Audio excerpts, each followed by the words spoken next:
Okay, we're streaming now. We're streaming right now. Okay, great. How's everyone doing out there? Welcome to Duran Live number 50. 50 lives, 100K subscribers. Interesting how that fit in nicely. So if you guys can see me, if you guys can hear me, let me know. If you guys can see Peter Lavelle and Alexander Mercouris, let us know in the chat as well. And let's get moving to a live, which is really just talking about geopolitics and what's going on in the news. There's a lot to talk about. There's a lot of news topics, but we'll keep this one open. I'll take questions from everyone in the live stream. We'll take your super chats. I'll try to get to as many questions on the live stream as I can. It moves fast sometimes. So if I miss your question, just keep on throwing it out there and hopefully it'll catch my eye. Other than that, guys, let's start. Let's start with the introductions with a man that doesn't need any introductions, but he is in a new place. And that is Mr. Peter Lavelle, host of RT's Crosstalk in Moscow. How you doing, Peter? It's almost done, okay? In these things here, you see, in Russia, they call, fixing up your apartment remont, okay? Which you can't even translate into English because it is a psychological, physiological, emotional, physical experience because it never seems to end. And the cost never seems to end. I'm close, okay? But I got another invoice today. It's just like another one. Okay, it's almost done. It's good. I'm happy. I'm a happy camper. And we have in London, the Oracle of London, Mr. Alexander Mercouris. Alexander, the lighting is a bit dim over there. Isn't it? I see if I can put up some more. It's England. What do you expect? England. I was going to say, you're quite right, Peter. It is England. Is that any better? Yeah, that's better. It's a little better. Yeah, but as I said, England, we go from darkness to brightness, in most abrupt ways. It's a strange thing.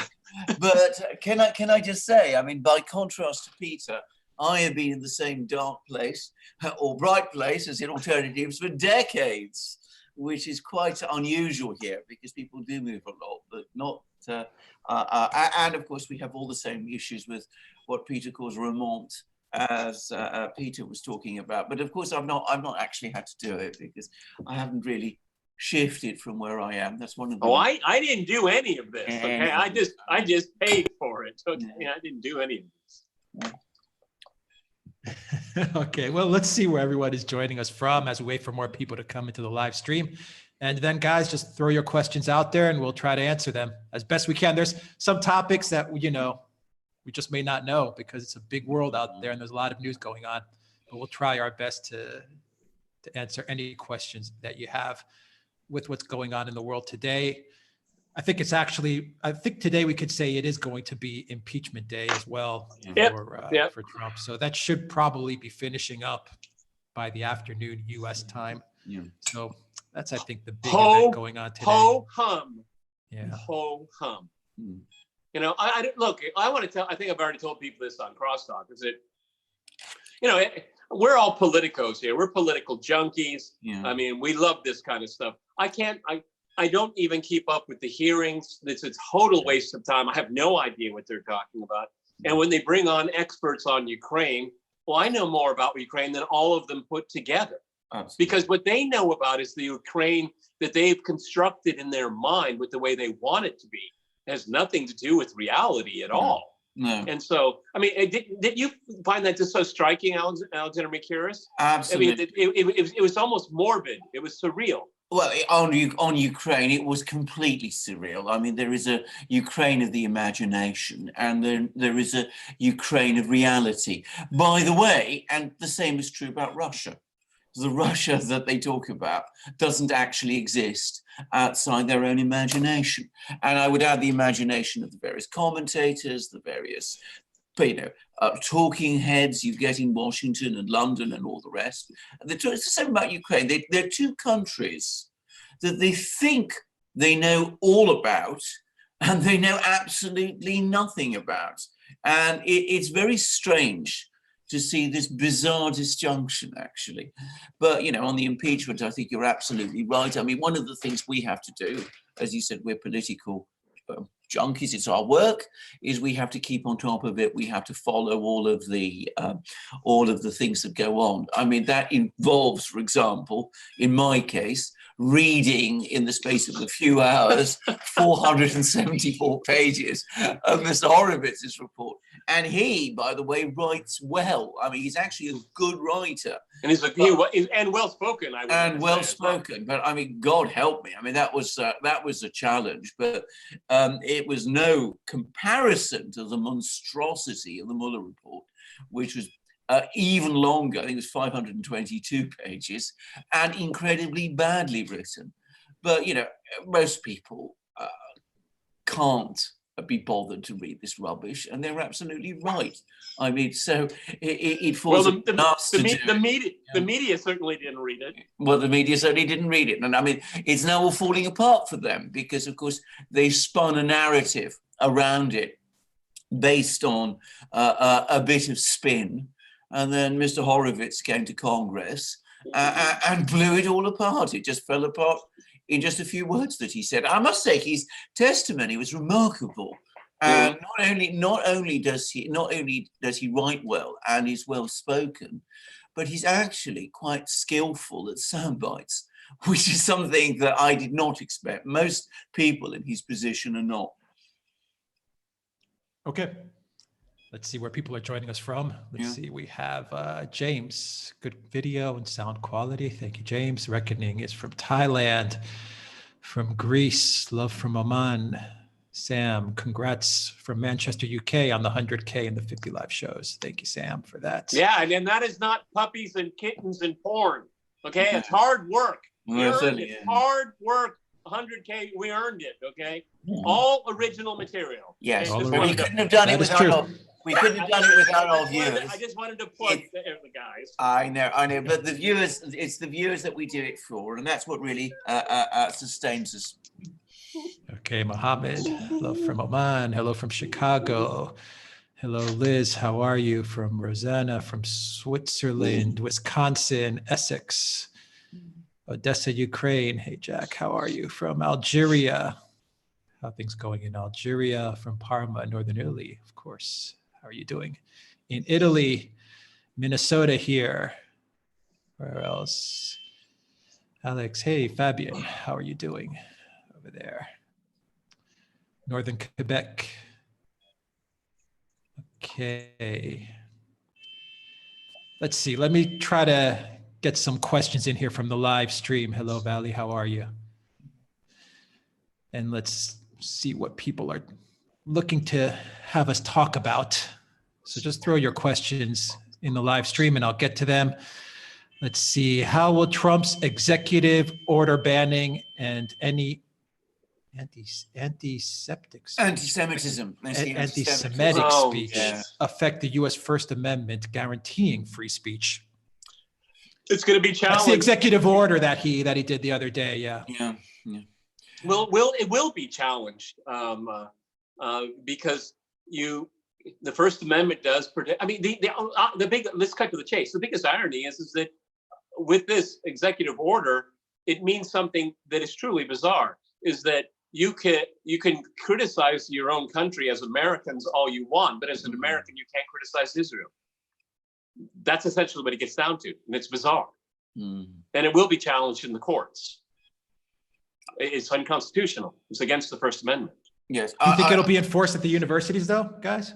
Oh, yes. Because it really is targeting the university level. Yeah. You think the universities will actually enforce it? I think it will be, which is all the more paradoxical because in so many US universities, this executive order isn't needed. I mean, to be very clear. Well, the thing is that they would hold their funding, federal funding. Exactly. That's what they want to do. They want to hold them hostage to it, okay? Which I think all the funding should be cut, okay? But that's another story. Okay? I know. But essentially, it's an extortion operation. Yes. Which you've seen Alan Dershowitz play the guy with the white hat on the networks. When it comes to impeachment, but he, from what I understand, he was a driving force behind this. So it shows his true colors there. But I agree, it will eventually be struck down when it eventually gets to the Supreme Court, which may be quite a few years from now. But I can't see personally how it is reconcilable to the First Amendment. That's my own personal view. One must make it very clear that there are other types of speech. I mean, you know, I don't want to get into a long lecture about hate speech and what that means, but I mean, there are forms of incitement which are and discriminatory behavior towards people of, you know, different nationalities, ethnicities, and religions, which are lawfully unlawful under and consistently so with the US Constitution. But this thing goes too far, and I've no doubt at all that it will fail. Okay.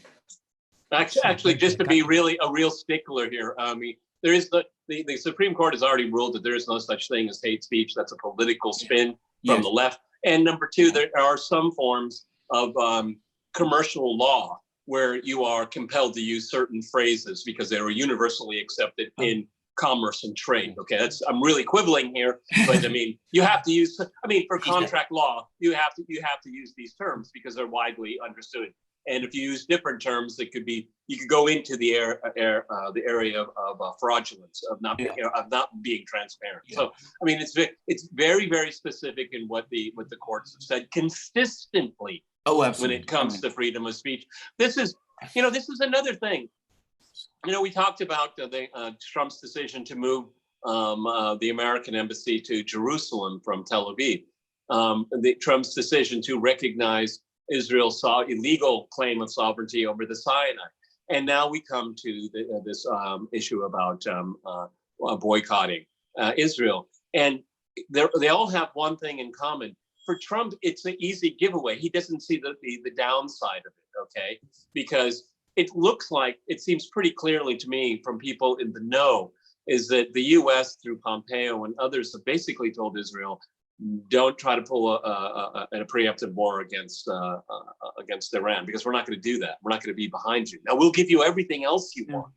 Okay. And these are all public relations in the mind of Trump, but they're much more than public relations, and they're quite dangerous actually as well. So this is this kind of Trumpian art of the deal. He gets their backing and support as he's running for re-election, but he doesn't really, all he has to do is use his pen and say, it's done. I mean, for him, it doesn't have any implications. It has implications for a lot of other people, though. Okay. Yeah, I mean, this is the point. It's an election thing. There's an election coming up in a few months, and he wants to get the support, not just of Jewish Americans, but of evangelical Christian Americans who are very strongly supportive of Israel. So he's consistently and throughout his presidency positioned himself as taking a very strong pro-Israeli position. I've no doubt that, you know, at multiple levels, he's also sincere about this. He clearly likes Israel. And he's friends with Netanyahu, and of course his son-in-law Jared Kushner is Jewish, and I think his daughter has converted to Judaism. But you know, so there's no doubt there's an element of, you know, so there's a sincere side to this. But fundamentally and overall, this is a political gimmick. This thing, it will have implications for people until it is overturned by the Supreme Court, which eventually it will be. It will have an effect, a chilling effect, in all kinds of ways. But from Donald Trump's point of view, by the time it reaches the Supreme Court, which will be in 2 or 3 years' time, or perhaps even longer, the 2020 election will be out of the way. So it has, as Peter says, no consequences for him, only gains. Okay, from Annabelle, Duran helps expose the deep state liars. They do good work. Thank you, Annabelle. Let's see, Bente Peterson, got my Putin mug. Great. Guys, the Duran shop, we got all kinds of great mugs. I've got my Lavrov mug. You have your Lavrov mug there.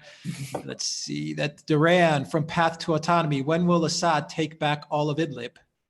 Well, we've discussed this many, many times. I thought at one time it'd be the summer of 2019. I thought it'd be the winter of 2019. We're still not quite there. But I think, as I said, the trajectory is fairly clear. We're getting inch by inch closer. 2020 will definitely happen. I don't think there's any doubt about that at all. I think that there's all sorts of attempts to sort of spin this out, and there's all sorts of complex negotiations going on.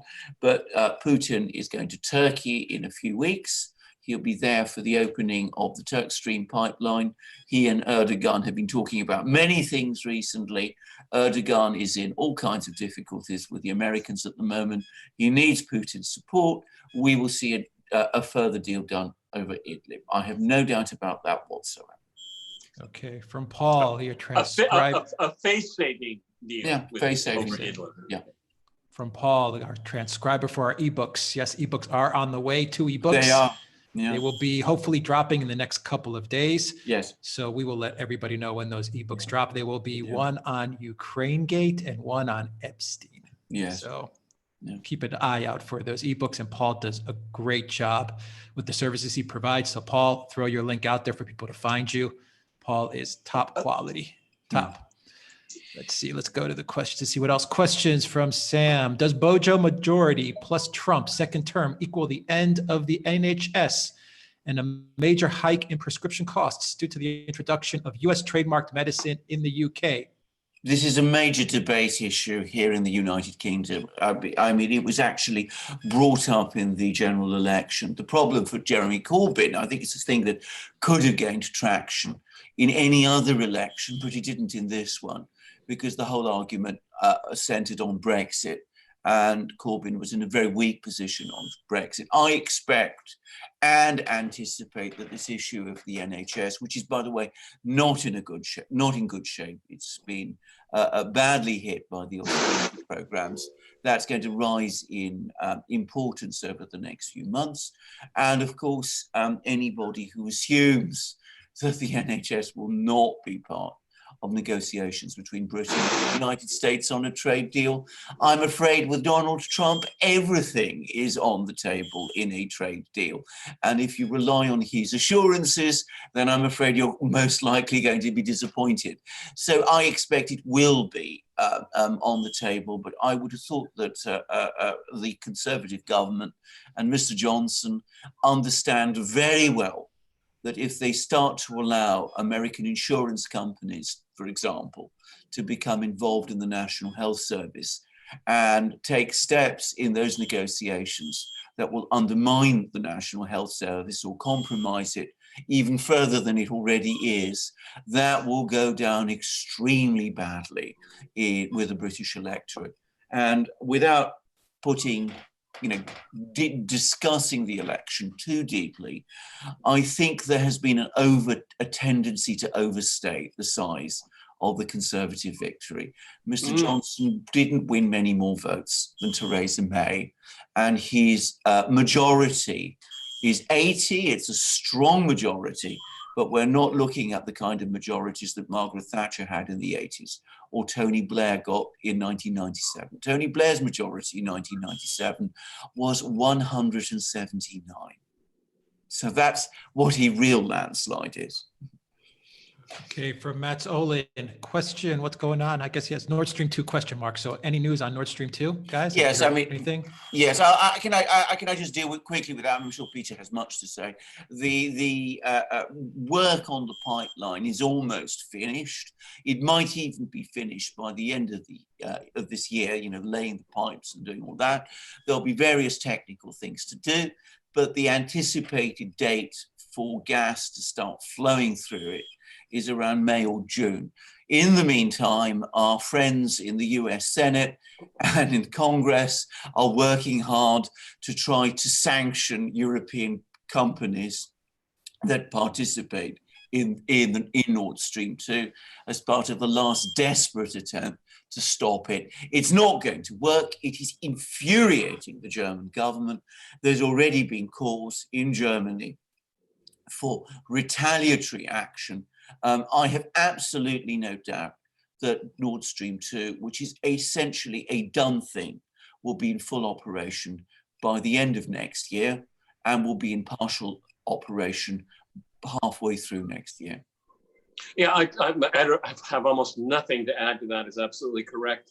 But the short-sightedness of Washington in dealing with this issue is just extraordinary, and it really shows the heavy hand of this administration and other administrations as well in dealing with how they frame Europe's national and economic interests, but they don't listen to how the Europeans frame it. This is the makings of a disaster here, and Merkel is really digging in her heels here because she's completely behind it, and so is the German industry.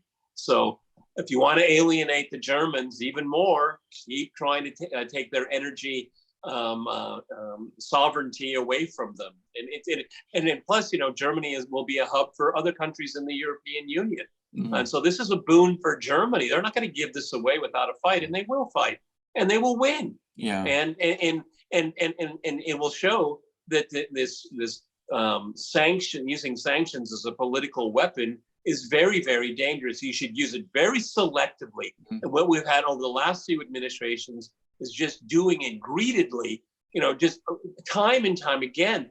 When you sanction a country today, it means you don't have an alternative policy. That means you don't believe in diplomacy. And it's just so super arrogant, and it just irritates people. And people will push back even harder. Indeed, Peter. I mean, it's rarely a good idea to sanction your enemies. It is a disastrous idea to sanction your friends, which is what the United States is doing.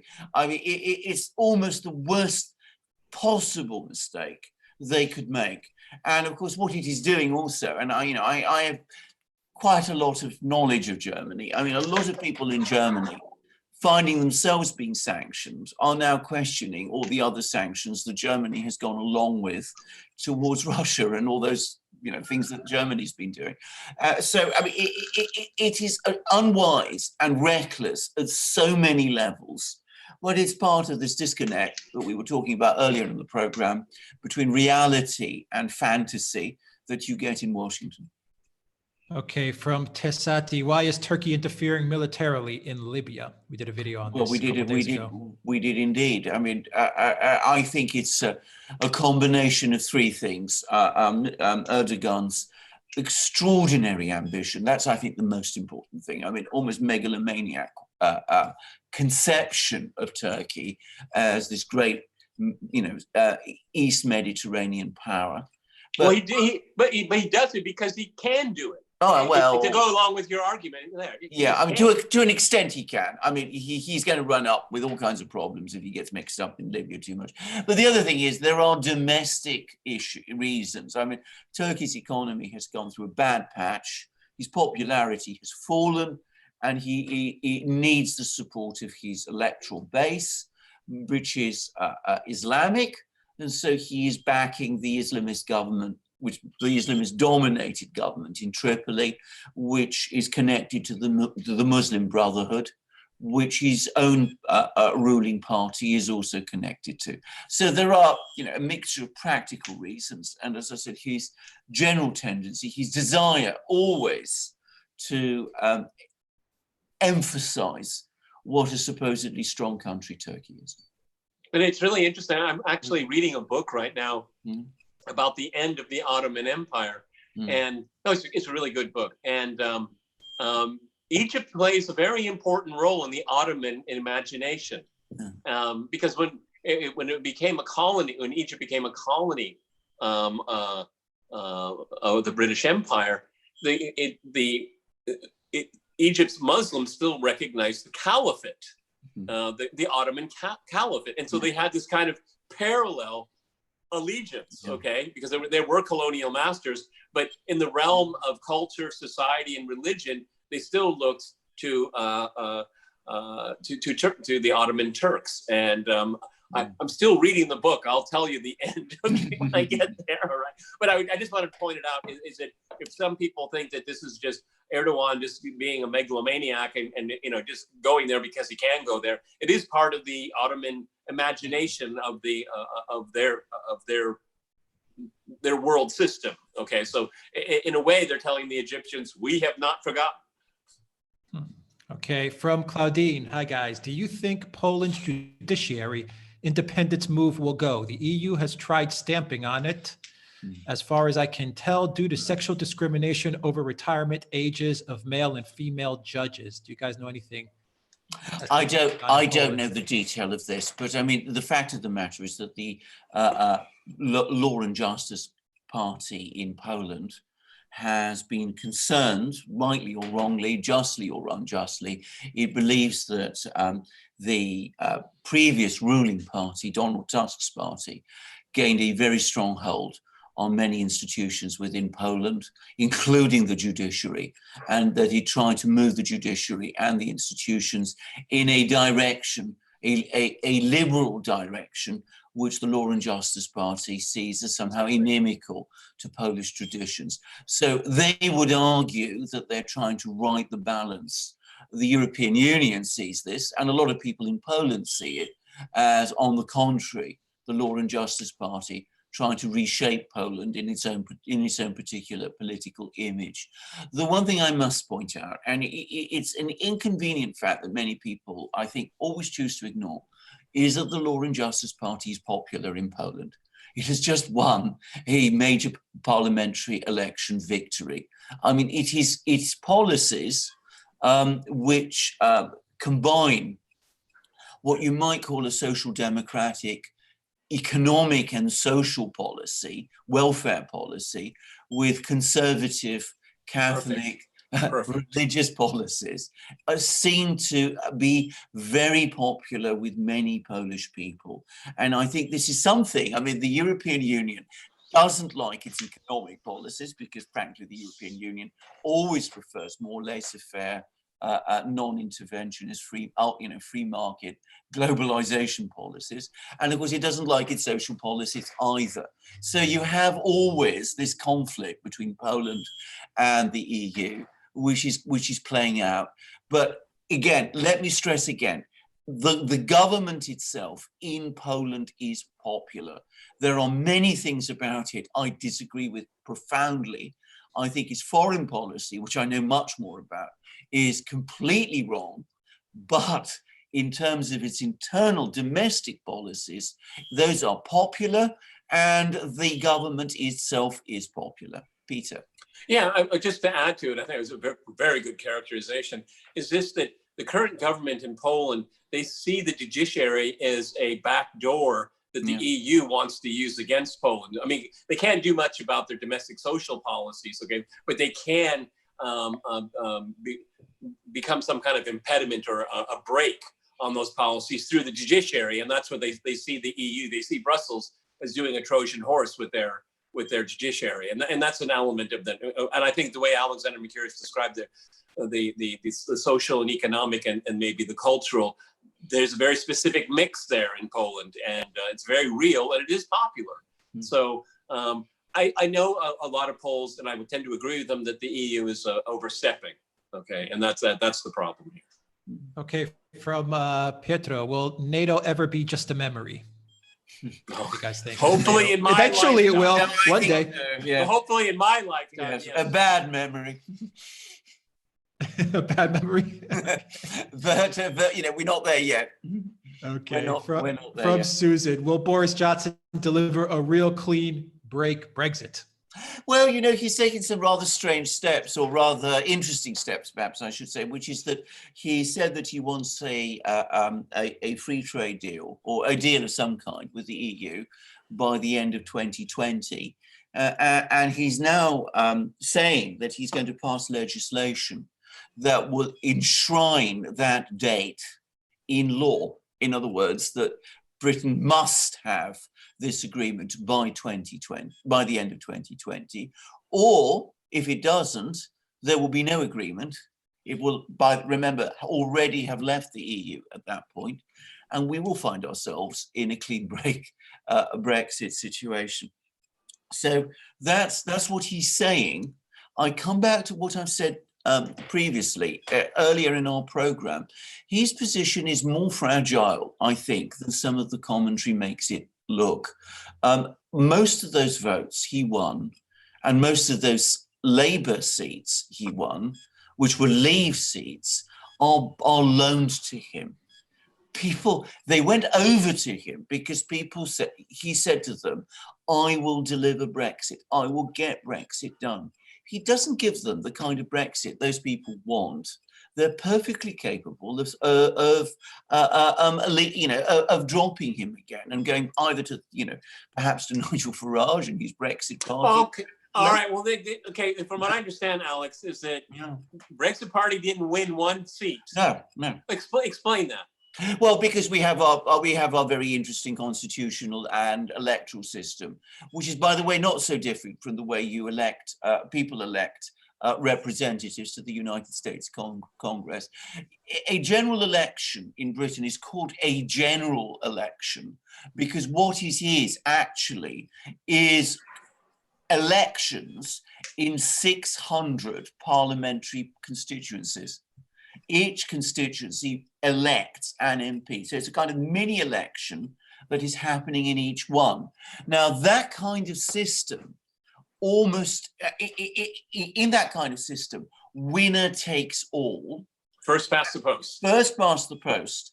And it is well known that it entrenches the position of the two dominant parties. We've never yet got to a situation like you have in the United States, where there are only two parties ever represented in Congress, but it's not unlike that. So it is very difficult for a new independent party like the Brexit Party ever to break through. What it can do is it can make the difference in these particular parliamentary, in these individual seats, on who wins in them. So in several of these seats, it took votes from the Labour Party, and that enabled the Conservative to win. And that's its leverage. This isn't, I think, something that is very well understood. Now, it could conceivably start winning those seats again, or something else could happen. It could start running candidates in Conservative seats, which it did before the 2016 election. And if you have people in Conservative seats who are very strongly pro-Brexit and are very unhappy with the kind of Brexit Boris Johnson is delivering, that could equally easily shift the balance of votes in those seats towards the Labour Party. That is the leverage. That is the leverage Nigel Farage and the Brexit Party have. They don't actually need to win seats in the House of Commons to achieve enormous influence in British politics. That's a good observation. It's a really good observation. Yeah, I hadn't thought about that. Yeah. Okay, from Paul MCM at the Duran, Assad says he will attack Americans in the Omar oil fields if they choose to stay. Do you think they will? No, I think eventually they will leave. I don't know how long it will take, but I doubt it will take very long. I think if Donald Trump wins re-election at the end of 2020, November 2020, which I predict he will, by the way, I can't see how he can lose now, but that's another story. I think it's sooner or later, probably sooner rather than later, an empowered Donald Trump will bring them home. And I think this will also, I think the way he will couch the whole thing is these talks with the Taliban. I think Trump will do a broad brush and say, we're taking the troops home from the region, not just from one place. Okay. So he'll be able to do it that way. And the American people are certainly sick and tired of this war, not to speak of how the Afghans feel about it. And he is very much in tune with public opinion polls. The majority, a strong majority of veterans of these senseless wars believe it wasn't worth it, and he hears that. So I think that is something that is going to play out here. It's more complicated, unfortunately, because it doesn't throw into the Saudi angle and the Israeli angle. But I mean, as far as Syria, Afghanistan, even Iraq, I think that we could see some shifts there. Indeed. I think it's important to say that if Donald Trump is re-elected in 2020, he will be in an immeasurably stronger position than he is now. Can I just say that was on it? Well, that was a perfect storm. We're taking a nice pause right now. I had to close it's winter here. I closed the window. Okay. Okay, as we're taking a pause, guys. The topics are open, so just send your questions on the live stream. Sorry about that. I just forgot my. And also, any super chats, you can send them on the super chat. So I'll try to read all the questions that are on the live stream. Yeah. As well, they're moving fast, but we'll try to get to everyone's questions on any news that you want us to talk about.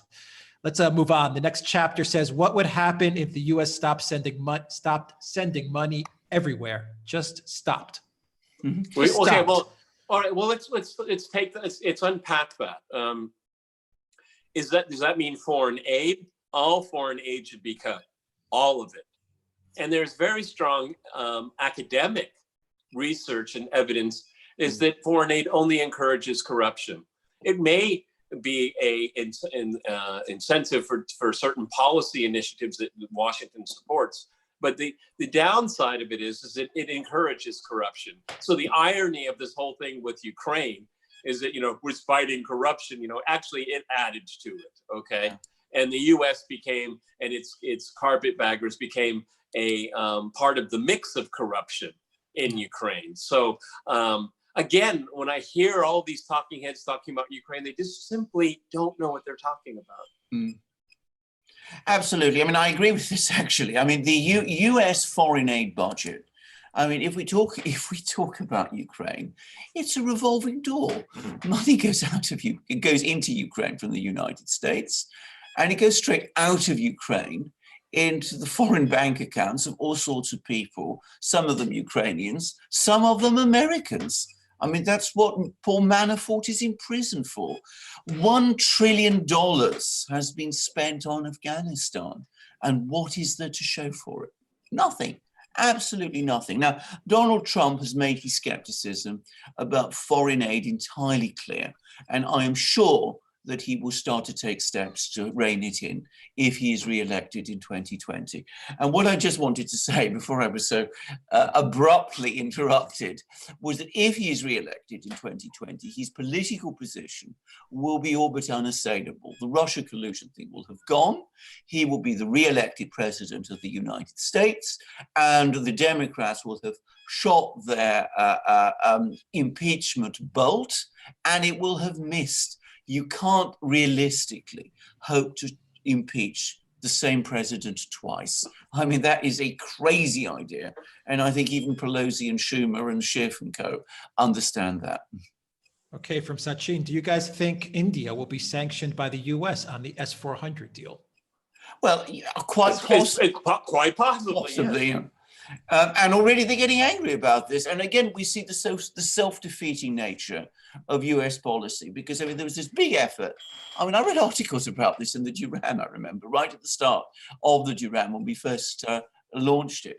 But I mean, there was this big concerted attempt by the United States to forge a de facto alliance with India in order to use India as a counterbalance against Russia and China. So what do? They sanction India. Because India is going to buy air defense missiles from Russia, which is a close friend, a close historic friend, and its historic traditional arms supplier.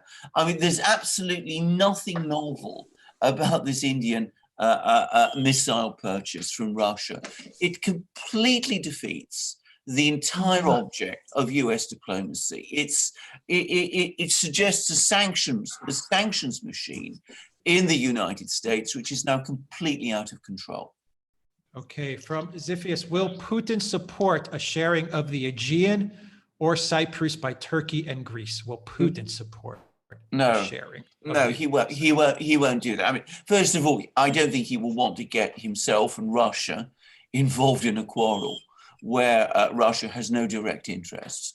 But the Russians have already made absolutely clear that as far as they're concerned, this entire issue is decided in accordance with the framework provided by international law, the various maritime conventions, and the law of the sea. And that's, I think, the entire position that the Russians have, and I don't expect they will change it. Okay, from Noreen, what will happen if Turkey sends warships to the Mediterranean? Guys, what do you think? if Turkey makes that move? Well, I think if it does, it will run into all sorts of opposition from far too What many. does it mean? I mean, because I mean that is part of its coastline. Okay, I mean, I mean, say towards Libya. Yeah, I mean, it depends on what kind of posture it wants to create. Okay, it looks. I mean, okay, maybe I'm going into the weeds here. I mean, this whole Libya thing is a distraction, I think, for other failures abroad and at home for Erdogan. I think he wants to show that he's an activist here.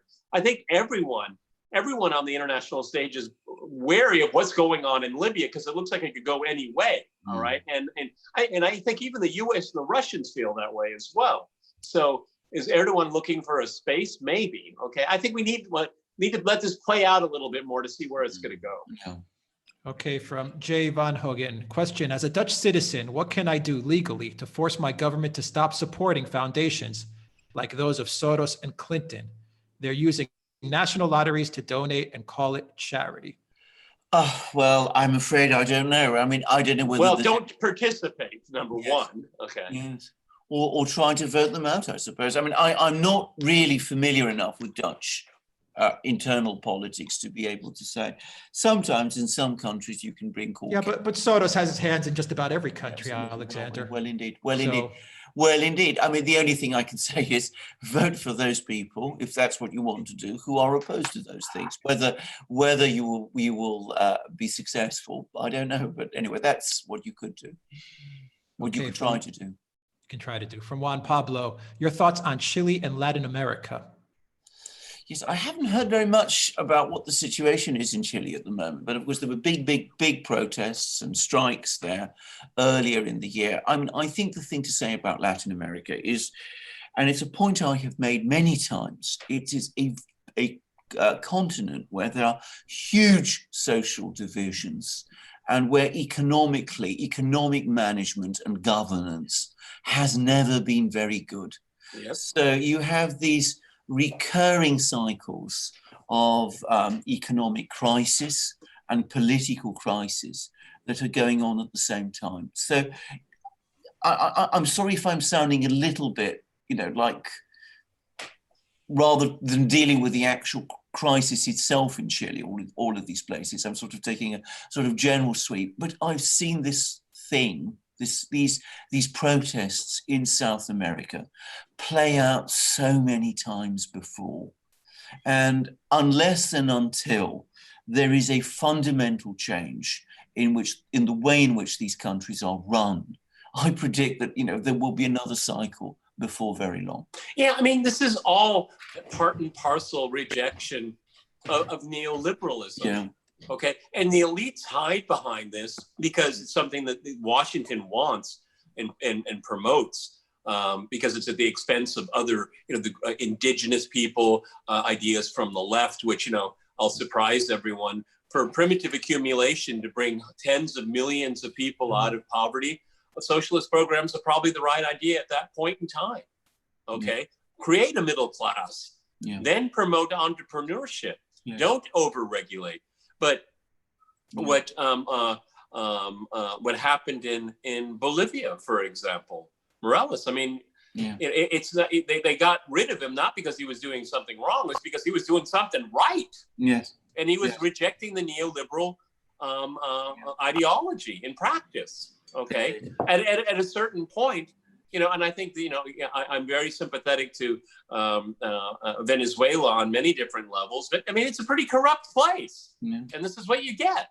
Absolutely. All right. And so you have this, you have these people that are promoting this ideology, this neoliberal ideology. A lot of them are actually very racist people, in Venezuela. Yeah. Oh, and look at the people that are overthrew Morales. I mean, they have their connections to extreme right-wing racist groups. Okay. You have to remember, I mean, Bolivia has the highest indigenous population per capita than any other country on the continent. Okay. So, I mean, they wanted to take it away from, quote unquote, the Indians. Yeah. Okay.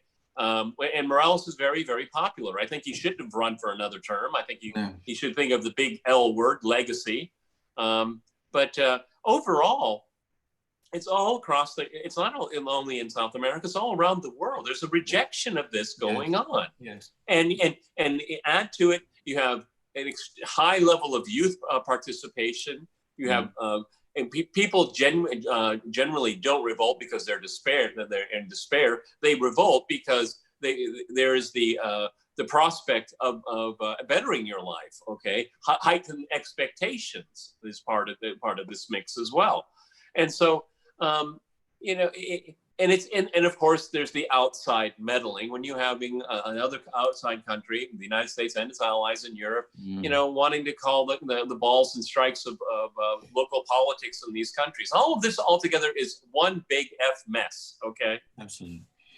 Okay, for Ms. Penelope, please delve more on the role of charity NGOs in the second and third world politics.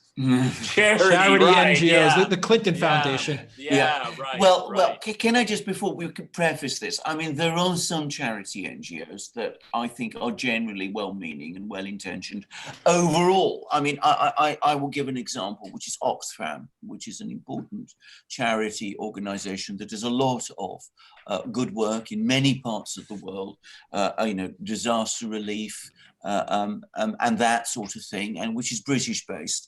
Not always good. I mean, there was a scandal a few years ago when it turned out that some Oxfam officials were involved in some extremely dubious and corrupt practices. But I mean, an awful lot of these so-called charity NGOs are not really that at all. They're just agencies of Western governments whose function is not really to make the lives of people better in any meaningful sense. It is to establish political influence for the Western powers. Exactly, and a lot of them they're headed by political activists. Yes. They're not administrators. No. They're activists. Exactly. Okay? And this is what happens. I mean, they politicize this, and the world needs more charity than ever before. Yeah. But they're being used as political weapons. Yes. Okay, they're just. I mean, it goes down to they're being used as forces of outsourcing other people's politics. Okay, that's what it is. Okay, just because they have a nice brochure and they say they like to help children, I mean, you need to dig deeper. Okay, because a lot of times it isn't that case. Yeah, my brother, who had business dealings with Georgia, which is one of the former republics of the Soviet Union in the Caucasus, he had to travel there quite a lot, some time, a few years ago, and he was absolutely astonished at the kind of things these people got up to on the ground in Georgia. I mean, he saw that, because he was obviously mixing with the expat population, as it's called, and he was astonished by it. And I remember him coming back. This is well before we did the Duran, and he said that Georgia is an NGO, non-government organization, run state. They operate at almost every level, and they clearly have a very strong ideological and organizational connection to the neocons back in Washington. He was astonished by it, and was astonished about how open it was in Georgia. I mean, it wasn't in any way. Look at the case in Ukraine when Zelensky won the presidency with over 70% of the vote. Remember those group of Western NGOs that basically gave distributed their demands of Zelensky? Demands. Yeah. Okay. Basically to continue the course of Poroshenko. Okay, that's what it was. Okay. And the former American ambassador, what was her name? Yovanovitch, yeah. I mean, she's creepy, really creepy figure. If you just delve a couple layers down the onion, she's a creepy person, real political, real operative, okay? Yes. When her little acting deal in front of Schiff, I mean, it was just disgusting. Yeah. I mean, that was fraud. That's what it was. Nothing more, nothing less. Yeah, it was all a show. Path to autonomy at the Duran. Is there a difference in Greece between public opinion and government policy on the issue of EU and NATO? I think there's always been that division in Greece, almost for as long as I can remember. But we should be very, very clear that though a lot of Greeks don't like NATO very much for all kinds of good reasons, and an awful lot of people in Greece don't like the EU for an awful lot of very good reasons, the establishment is very well consolidated in Greece and has shown over the last decade an extraordinary resilience. So even though the Greek economy collapsed 10 years ago, it is still there. The establishment, the people who have historically pulled the levers are still there. And they are very pro-EU, very pro-NATO. And to a certain extent, they're able to pull a large part of the population along with them. Alex, do you want to add anything? I agree with you. Greece is not going anywhere in terms of EU and NATO. They're elite capture. Elite capture. They're locked in. They're locked in. They're broke, and unless the EU disintegrates, that's the only way, or NATO disintegrates, that's the only way EU. Greece is going to get out of those institutions. Leaving the EU is not there's no real meaningful demand for it in Greece. There might be lots of people who individually would quite like that, but there is no organized force with any prospect of gaining power or coming even close to that position which advocates it. Okay, from Robert Belcher, 100 doctors are demanding Assange receives proper health care. Do you guys think it will shame the UK in getting him any help? Will it shame the UK if they help Assange? Well, on this issue, they are beyond shameless. Okay, I'm sorry. Go ahead, Alex. I know some of these doctors. I've met them. I've met Lisa Johnson, who was one of the doctors who was involved in this, and one other. And I think one of the things they're trying to do, these 100 doctors, they're now trying to lobby the Australian government, because of course Julian Assange is an Australian citizen, to intervene with the British government to try to get the British government to change its policies. Whether that has any prospect of success, I don't know. But I would not be surprised, and this is what I've said in the past, maybe there might be legal action in Australia to try to force the Australian government to take that position through whatever process of judicial review exists in Australia. But whether the Australian government would respond even to that, I don't know. But I think it is, it's a proper thing to do. And I think doctors confronted by this kind of terrible mistreatment of this man are absolutely right to speak out about it. I completely agree with what Peter just said. The British government on this subject is shameless. All right, from Sam. It depresses me to say it. Okay, from Sam, question. Is Ed Snowden still under employment of the US State Department? Edward Snowden, no, he's not. I would seriously doubt that. Okay. No, well, he isn't. I mean, he's absolutely not. I mean, he's a wanted fugitive, and I understand. Well, Peter, you probably know this better than me, but I think. Well, I mean, I've just heard bits and pieces. I mean, for a while, I thought he lived in St. Petersburg because I think that's where they wanted to assign him. But I understand now that he lives in Moscow, and he has this very small circle of what they call expatriates. I hate that term, expatriate. Yeah. I'm an expatriate because I live in Russia, but when a Russian lives in America, they're a foreigner. Never got my head around that one, okay? But I understand that he very much keeps to himself, and he has a small group of people around him. I don't know who those people are.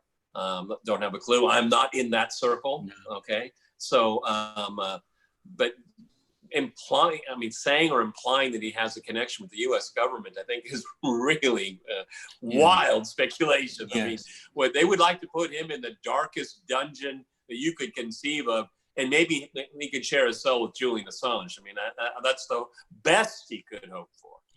Can I just ask Peter a question about this? Because I've heard people say, and I've heard some rather interesting people say, that that Snowden himself is not very popular with people in Russia, and that there is a certain feeling here, in Russia rather, that he's not shown any special warmth towards the country that's protected him, and that on the contrary, by distancing himself from it in the way that he has and criticizing it in all kinds of ways, that he's shown, well, not just ingratitude, but a certain arrogance. Have you come across this? I haven't come across that. I mean, let's go back to his asylum agreement. With his relationship with Glenn Greenwald and WikiLeaks and other groups, the day he accepted his asylum status is that he agreed no longer to release any other things that he had come across. That means that, and you have to, Assange's a smart guy. I mean, I've listened to many of his talks that he gives on Skype. And he furrowed away all of this stuff. There could be stuff that still could come out, but he's given it to third parties, and so he will not be releasing to the media or the world another secret program. He's given that to others to do. Maybe they've already done it. We don't know. But under his agreement, he cannot do that. Now he can express his opinions on things. Google is, designed to create the surveillance state. That's his opinion. I agree with it. But he, as far as releasing to the public any other programs by the U.S. Intelligence community, he's forbidden to do that. But the way that, we talk about Ed Snowden, we talk about Julian Assange, but in the situation of Ed Snowden, he's living in Russia. Most Russians just don't care. Yeah, just don't care. Okay. From Engine Kid 88 at Peter, please do a crosstalk show about climate change and climate taxes.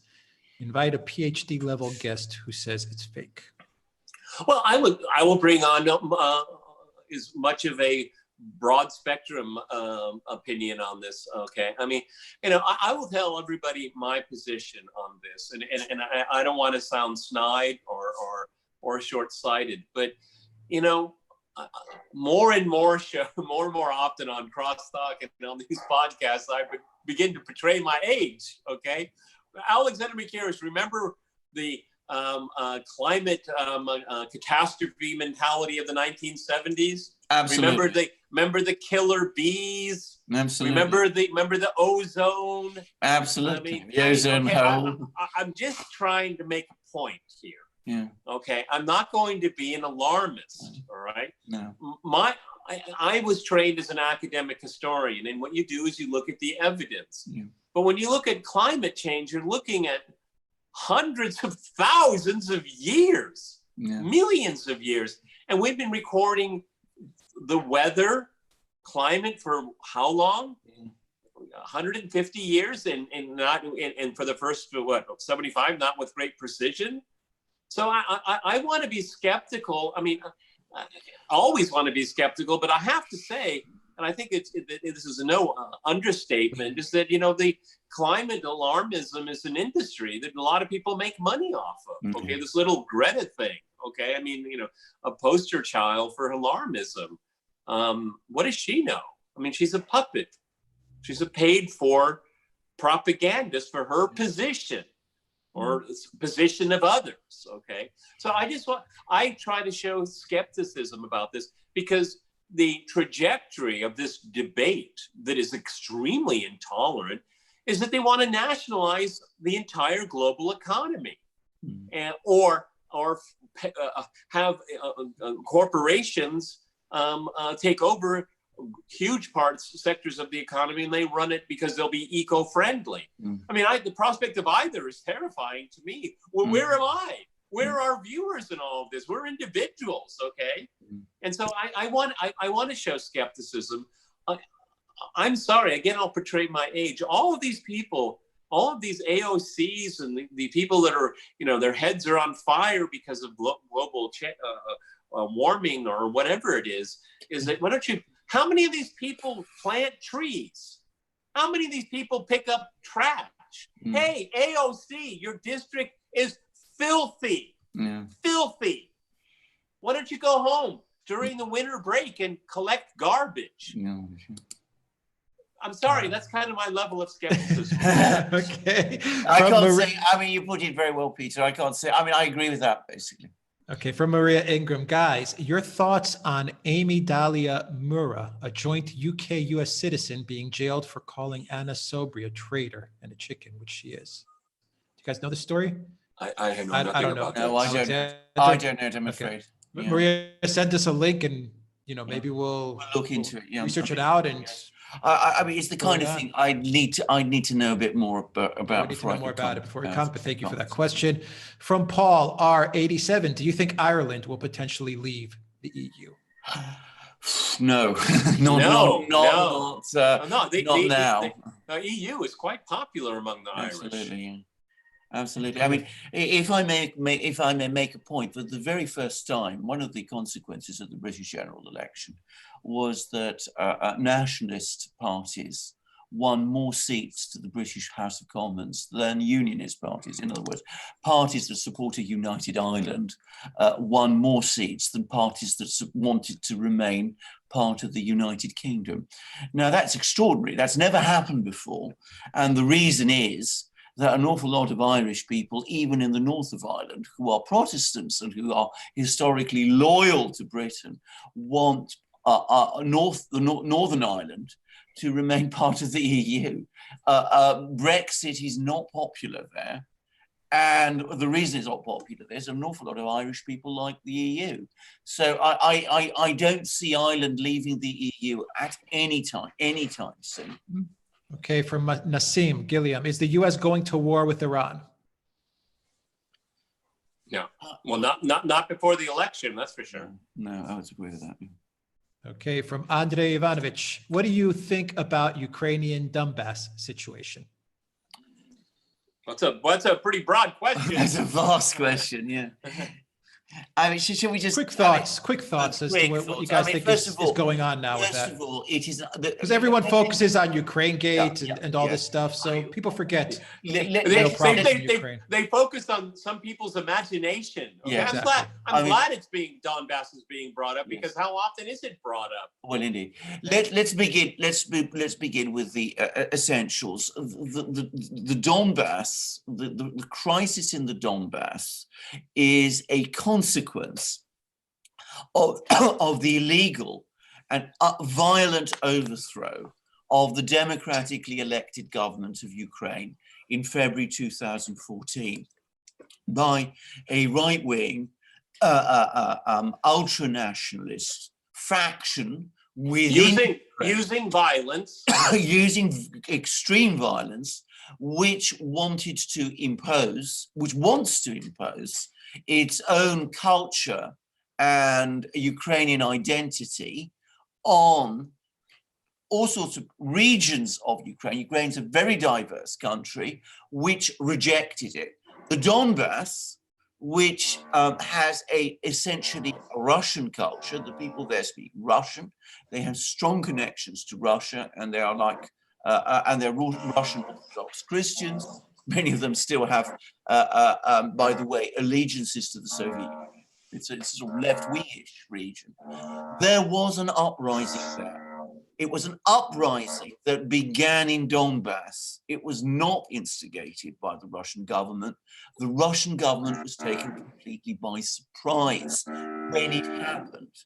So there is this conflict in Ukraine, which is a product, ultimately, of domestic Ukrainian politics, which have also been destabilized to a great extent by the involvement of the West, which foolishly, recklessly came into alliance with this ultra-right-wing faction, which seized power in February 2014 in order to draw Ukraine away from Russia.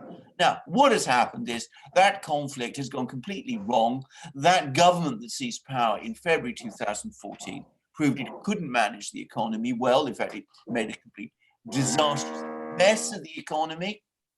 There's been a war in Ukraine, in eastern Ukraine, which has been lost. And now there are attempts to pick up the pieces. And we've seen the start of negotiations a week ago in Paris to try to find some sort of a way forward. But it is going to be extremely difficult to do that, because though that faction which I was talking about, lost the presidential and parliamentary elections that took place in Ukraine this year. It is still very strong. It still retains the same capacity for violence that it always has. And as Peter was saying earlier in the program, the NGOs, which are in effect spokesmen, have already been threatening the current Ukrainian government by saying that if it proceeds with any kind of peace in the Donbass, it could face violent overthrow in its turn. It's a very complicated political situation, a very complicated negotiation, no guarantee that it will ever have any good outcome, and ultimately a deep crisis in Ukraine which is not resolved. Now that's a very, very broad brush, Yeah, and very complex picture. And just add to it too is that the Kiev government has sanctioned the Donbass. Yeah. I mean, so the simplest things, there are no social security checks sent, there are no pensions sent. I mean, they've been completely cut off. You can't get documents, legal documents. I mean, this is a blockade in every sense. Yeah, absolutely. And what has happened, the Russian invasion, the Russian influence, well, you know, it's so insanely stupid is that these people have to live. So they've turned to Russia and say, can we get a pension from you? Can we do our legal transactions through you? I mean, the Kiev government has pushed the Donbass into Russia's hands. And as I have said many times here and on my program, the problem looking at the Donbass from Russia's perspective is that Putin hasn't done enough. And in the West say Putin's doing too much. I mean, you couldn't get the same story with two different narratives like this at all. It's really quite bizarre, all right? And also, to make, you know, again, to finish our broad brush here, is that the Russian government has made it very clear that Donbass will not fall to violence coming from Kiev. They will not fall. No. Okay. No. And I think my numbers are a bit old right now, but I think it's of last year, this time, 1.3 million people from the Donbass have moved to Russia. No. They speak Russian. They're Orthodox if they're believers. They have an affinity for Russian culture. They celebrate Victory Day like Russians do. I mean, Russia, it's been a boom for Russia. I mean, they've gotten people that want to come here, know the language, know the culture, know the history, and at the same time, the Donbass hasn't fallen. But you know, this blockade against Donbass by the Kiev government. I mean, nobody on those sitting on that panel in front of Adam Schiff could ever contemplate is that why in the world would the people of the Donbass want to be part of Ukraine again, considering the way they're being treated and 13,000 people are dead? Yes. I mean, come on, let's make some sense here. Yeah. Why would these people want to be part of a Ukraine that wants to kill them? Yes. And if they do concede to everything that Kiev wants, there'll be ethnic cleansing. Yes. Why do you think Crimea left? Yes. It was Crimea and the Donbass that voted for Yanukovych. That was their president, for better or worse. It was their president. He was overthrown. I mean, these people on this committee talking to Schiff don't know their heads from their hands. I could be a lot more vulgar than that, but I try to keep it clean. All right. We catch your drift. All right. From Justin Perea, will Greece be involved in the conflict in Libya in any way? I think Greece already is involved in the conflict in Libya. By the way, I'm not happy about that, but there it is. I mean, they've been quietly forming what seems to be a de facto alliance with General Haftar. And everybody is, though. That's what's so weird about it. Exactly, which is based in, you know, he controls 80% of Libyan territory and represents the alternative government in Tobruk. And there's even supposed to be apparently some kind of military understanding between the two. I mean, for me, the idea of Greece becoming involved in the Libyan conflict is a nightmare. But that has happened because Erdogan and Turkey have been talking about getting involved, and this has alarmed Greece. And so Greece is looking for friends in places like Libya and Egypt, which is also worried about what Erdogan and Turkey might be doing. Okay, from HSP, is the socialist movement dead in the world? Do you think neoliberalism will end soon in the US? I think the socialism that we knew before 1989 is probably, I mean, I can't imagine anybody now trying to reconstruct the kind of systems that used to exist, you know, in the former Soviet Union and those sorts of places. I think North Korea is about the only place on earth which still runs an economy and a society in something like that way. But even North Korea is a bit different. But, you know, socialist and collectivist movements and ideas will probably always be there in some form, because it's always something, there's always a tension between this. I was talking about Poland and how Poland pursues what are essentially social democratic policies with a deeply conservative social and lifestyle policies. Very similar phenomenon, by the way, in Britain. There's a group of people called Blue Labour, Labour Party, who basically argue for much the same thing. They want a Labour Party that will pursue more socialistic or social democratic policies, but which will be patriotic and which will also be conservative on social questions. And I think, you know, that I can see all kinds of patterns move, you know, developing that way. We mustn't make the mistake of thinking that neoliberalism, the opposite to neoliberalism, is socialism.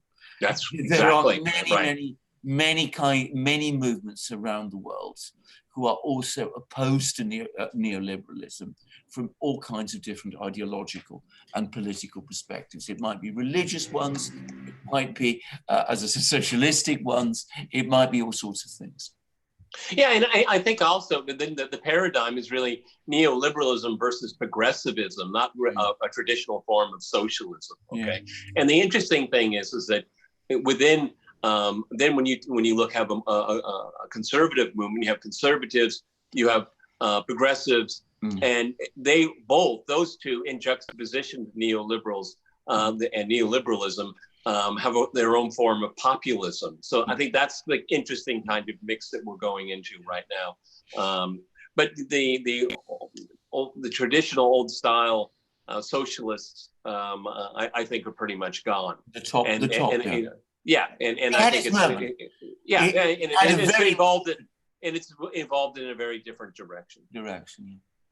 Okay, from Andre, what do you think about the Australian government not giving a damn about Julian Assange? Well, I think it's a terrible thing. I think it's a complete abdication of what the Australian government should be doing. They should be protecting their own citizens. Doesn't surprise me in the least. I mean, Peter said that the British government was acting shamelessly. If the British government acts shamelessly, why should I be surprised that the Australian government, which is very close politically to the British government, is behaving in exactly the same way? Shameless, just absolutely shameless. Their own citizen, their own citizen. Yeah. From Russian Ballet, Peter, what's your take on banning Russia from sporting events? Well, it's just punishment for Russia. This is just another form of sanction. It's small-minded. It's cruel. This is how empires behave. All right, and they want to punish. They want to destroy sports in the process. They're so spiteful. They're so spiteful that Russia not only got the Sochi Olympics and it pulled it off well. It got the FIFA games, the World Cup. It got it and pulled it off well. And so this is their punishment, okay? This is just another scandal that almost brings you speechless. They're just going to punish young people that work their entire lives for one or two events that will define their entire life. Yes. But no, these people, they're merciless. They really don't care about sports. They actually don't like competition. You either do it one way, our way, or the highway. Now, I am not going to go into the details of the doping so-called doping scandal. That's not my purview. Sorry if I'm sounding like Mueller right now. It's not my purview.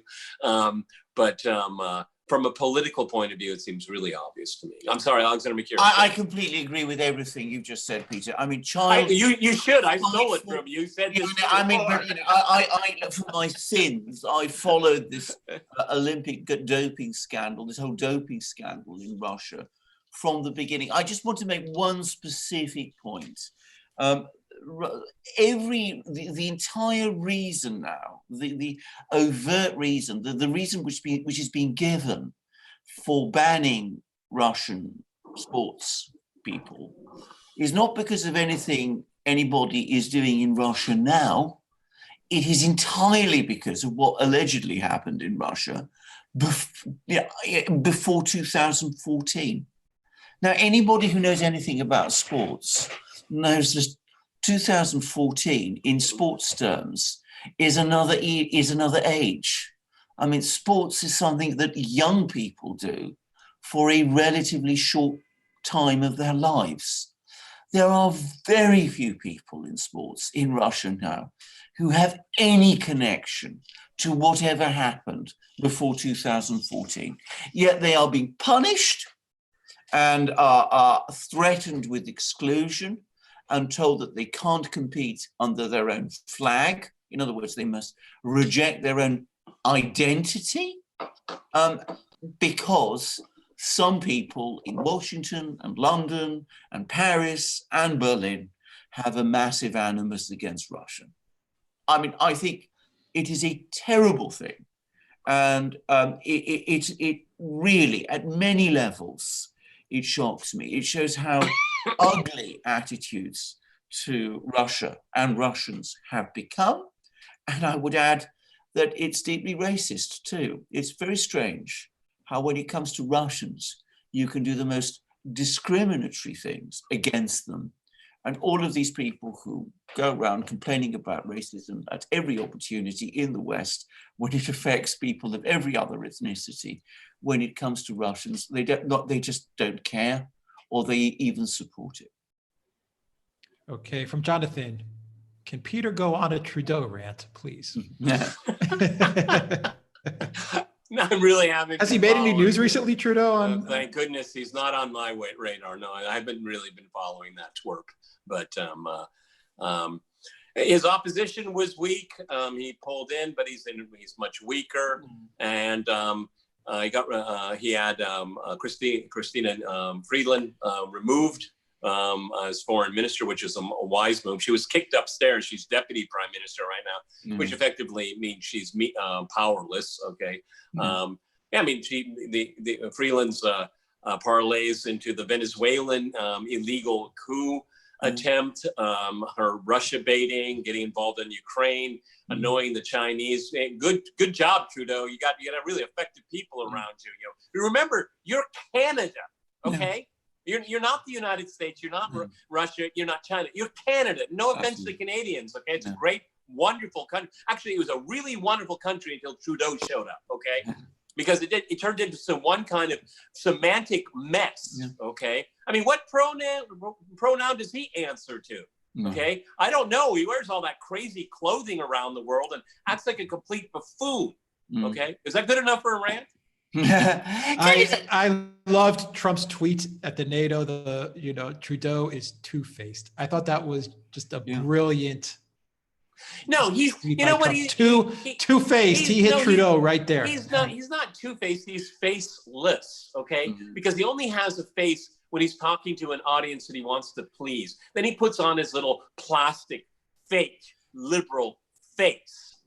He's a nobody. He's a nothing. It's absolutely true. Absolutely. Entirely true. Entirely. Can I just add one little thing about Trudeau? One of the older things that's happened over the last few weeks, and this has also been true since the election here, is that it seems that Boris Johnson and Trudeau get on quite well. I mean, they've been on the phone, apparently, quite a lot recently. goodness knows why. I mean, you wouldn't have thought that Johnson and Trudeau are the two people who would be friends, but it seems that they are. And it was quite interesting in this extraordinary, almost legendary meeting that they had in England during the NATO summit, that it was the three people who were together were Macron, who also has a close relationship with Johnson, and of course Trudeau and Johnson. So what the connection between Johnson and Trudeau is, I really can't understand, but there we are. Well, if Jeffrey Epstein were alive, maybe we'd know. Maybe we would. That was a joke. It was a joke. Of course it was. Of course it was. Do you know this? Johnson was asked, just speaking of Johnson, that he was asked during the election, how many children do you have? And he didn't answer. But that's why a lot of Trump voters like him. All right. Let's keep moving. We got a lot of questions left. from Armadio, how will Turkish support to Libyan GNR conflict with Russia? Wagner support for General Haftar. Yes. Will Turkey and Russia work together like in Syria? Are they realigning the Middle East together? Well, Wagner, or however it's pronounced, is a supposed. I mean, it's gained almost mythological status in the Western media. I don't take it in credit. I don't take it especially seriously. But it's supposed to be a Russian mercenary company that sends, private contractors, or whatever you like. I mean, I don't take it particularly seriously. The Russians diplomatically have been backing General Haftar for all kinds of reasons. And I think that the Russians will not be too pleased at seeing Turkey become involved in Libya. But Libya is hardly a priority for the Russians. And I think that their relations with Turkey are much more important to them than that. And I don't think that the Russians and the Turks will work together to stabilize Libya in the same way that they did Syria. I mean, it just isn't important enough. It's dangerous to do that. Russia, it's dangerous. I mean, what is Russia's national security interest there? I don't know. It doesn't have any, is the short answer. I mean, it's too far away. It's not really their part of the world. They're not interested in it. Okay, from Johnny, why keep Snowden in Russia if he keeps criticizing Russian elections? He did it his second last interview. Yes, he is critical. He is critical of Russia openly. This comes back to the question that I asked Peter. I mean, I don't know. He did actually give an article a few weeks ago, an interview in which he actually said what a beautiful country Russia is, and how advanced it is and how advanced it is, and how warm the people are. But he says all of that, and he also makes all these extraordinary continuous criticisms of the Russian government. Maybe he's doing that in order to reassure people in the West that he is not a Russian agent. But I've heard from various people that it is grating on some people in Russia quite a lot. But if Peter understands sentiment in Russia, I mean, Peter's much more familiar with that than I am. Mm-hmm. I think it's really quite benign. I mean, my milieu of people are highly educated young people, okay? And I would say a lot of them have a liberal persuasion, I have to say. But I think after so many years of this, endless criticism of them as people, it just kind of got boring. I mean, why waste your time thinking about it? Why waste your time being offended? It just shows, it just shows the ignorance and arrogance, and that's all it is. I'll tell you, I mean, the allure of the West still remains here. I don't think not nearly as strong as when I moved here, but the cultural hegemony is very powerful. Western cultural hegemony is very powerful even to this day. Okay, from Dieter, whose bookshelf is best, Peter's or Alexander? He's definitely not mine. That's more modern than mine. I think. It's because mine's far better books, do now. It's because mine's lit up. Okay, that's the only difference there. Okay. Well, at the moment, yeah. Okay, for question for Alex. How did I'm getting a ladder, and that's going to push me over the top because that's Well, going to look so cool. Okay, I'll have my own ladder. These are the library wars. That'll tip the scales. Yeah. Question for Alex from Valley. How did the Duran become the name? Well, Alex is the person who knows the answer to that because it was chosen. That's a good question. That's a good question. Are you going to answer it? I don't know. You know, I don't even know how it all came about. It came about real quick, but you know, I remember speaking with you guys about the names that we were, you know, kicking around. And I remember one of the reasons that the Duran kind of appealed to us was that it was very, it didn't pigeonhole us. It was very kind of open and generic. You can interpret it as you wished.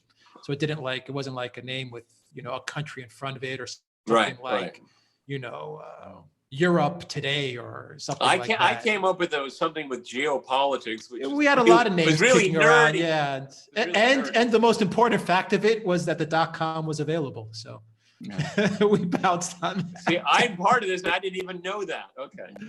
Yeah. So I was not part of these discussions, I should say. it was very quick. Wow, look at this plausible deniability going. Yeah, it was there you go. But don't try to pull a Comey on us. Don't try to pull a Comey on us. Well, what I will say is this: I'm very actually happy with the name. I think it's worked very well for us. Actually, it's memorable, and that's it's memorable. And that was another thing we were discussing. It's memorable. All right. And while we're on the subject of Comey from next chapter, FISA could issue a warrant for Comey arrest because he lied. Why don't they? What are they afraid of? Well, can I just say, actually, we're not there yet. We're not there yet. But I mean, that's a very, very good question, actually, because in every legal system that I know of, lying to the court or deceiving the court intentionally, others, lying to the court is a very serious criminal offence indeed. It's you know, as procedural offences go, it's one of the most serious, and in a case like this, it's especially serious. And of course, whose signature is on several of those warrants? James Comey's signature is on several of those warrants. Peter is absolutely right. You have to have a process undertaken. There has to be an investigation. It's not the court itself that brings criminal charges against someone. But I think the court making that extraordinary statement and then backing it with a formal order, which it has done, in which it says that it was lied to, could pave the way for legal action against Comey and all the others in the future. So it's a story to watch. This is super extraordinary. Yes. I mean, this is another earthquake. Yes. Because that judge, a woman, she's angry.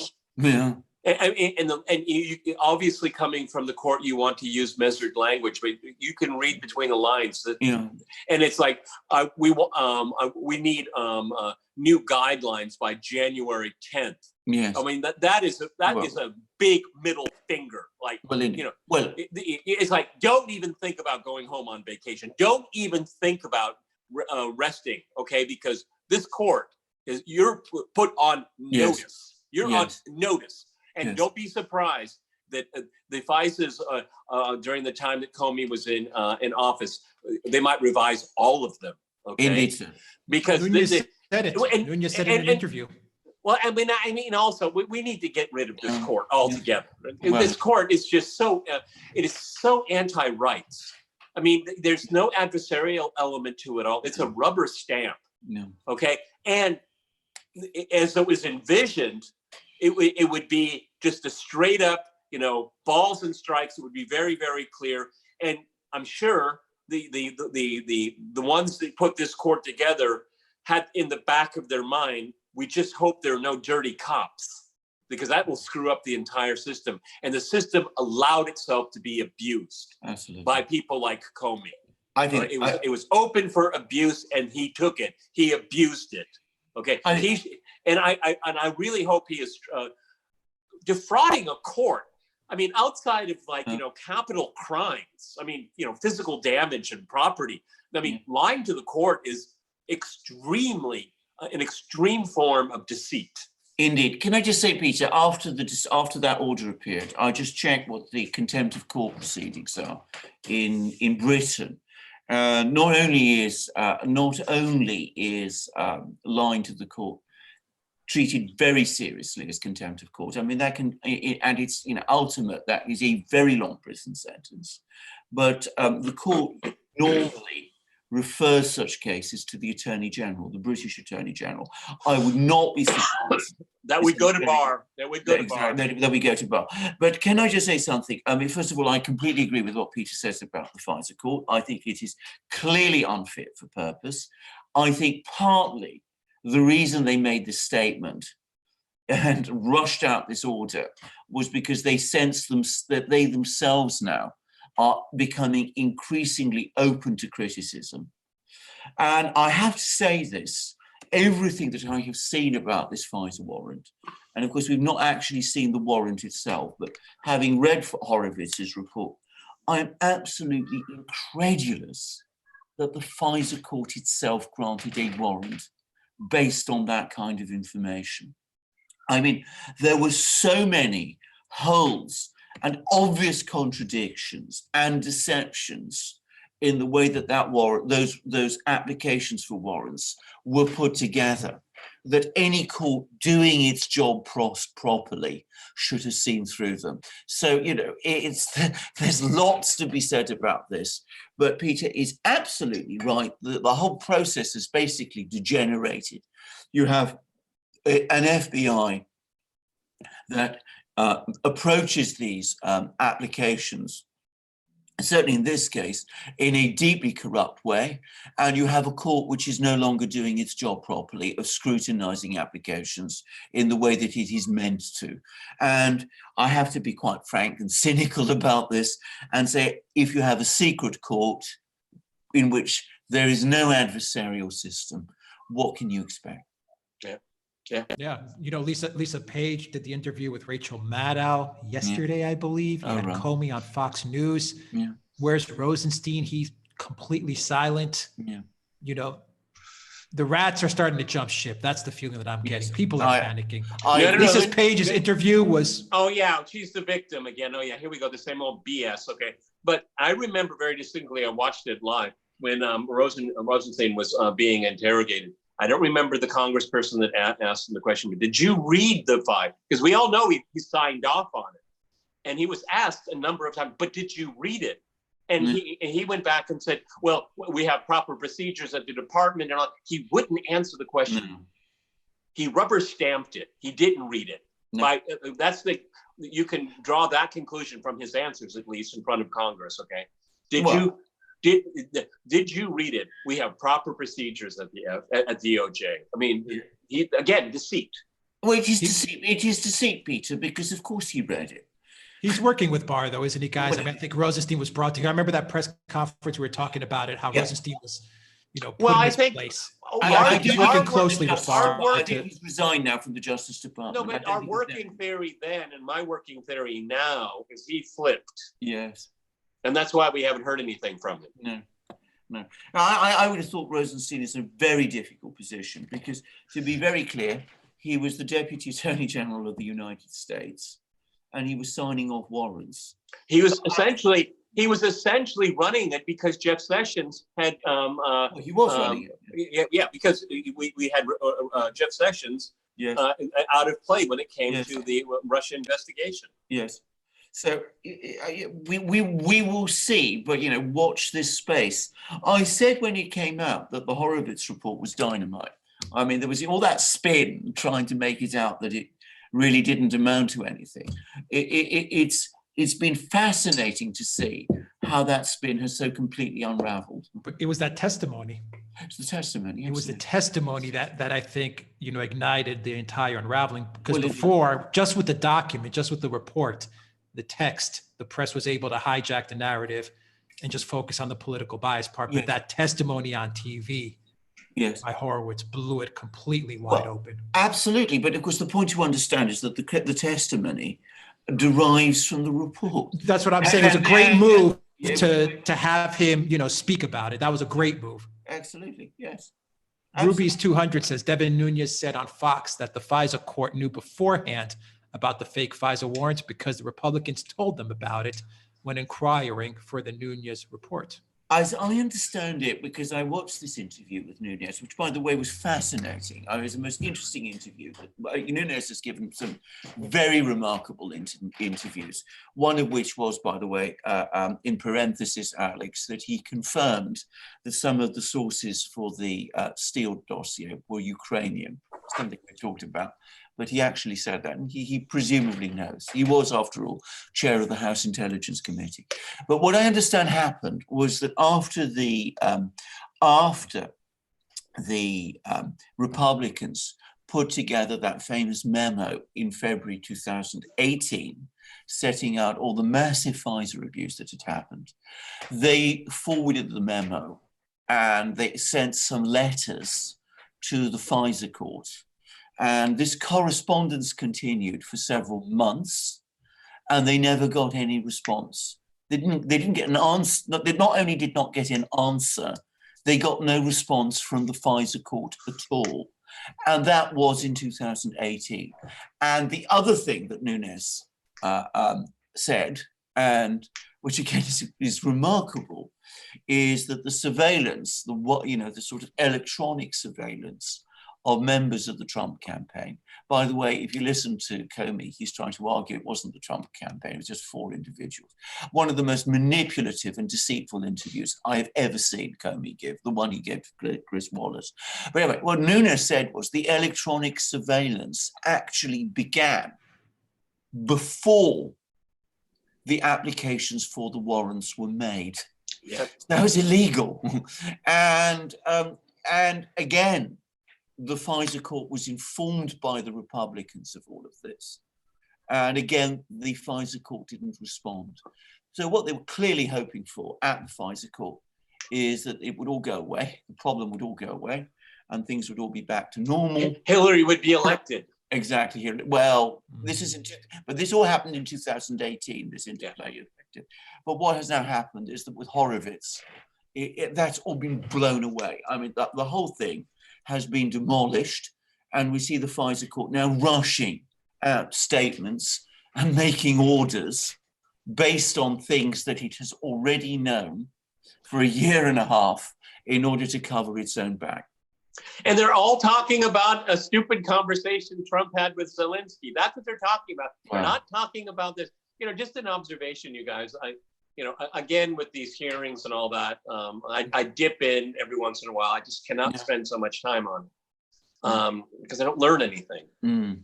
But one of the interesting things here is if you look at very broadly at this entire impeachment prospect, is that remarkably, the Republicans have a cast of characters that are amazingly effective.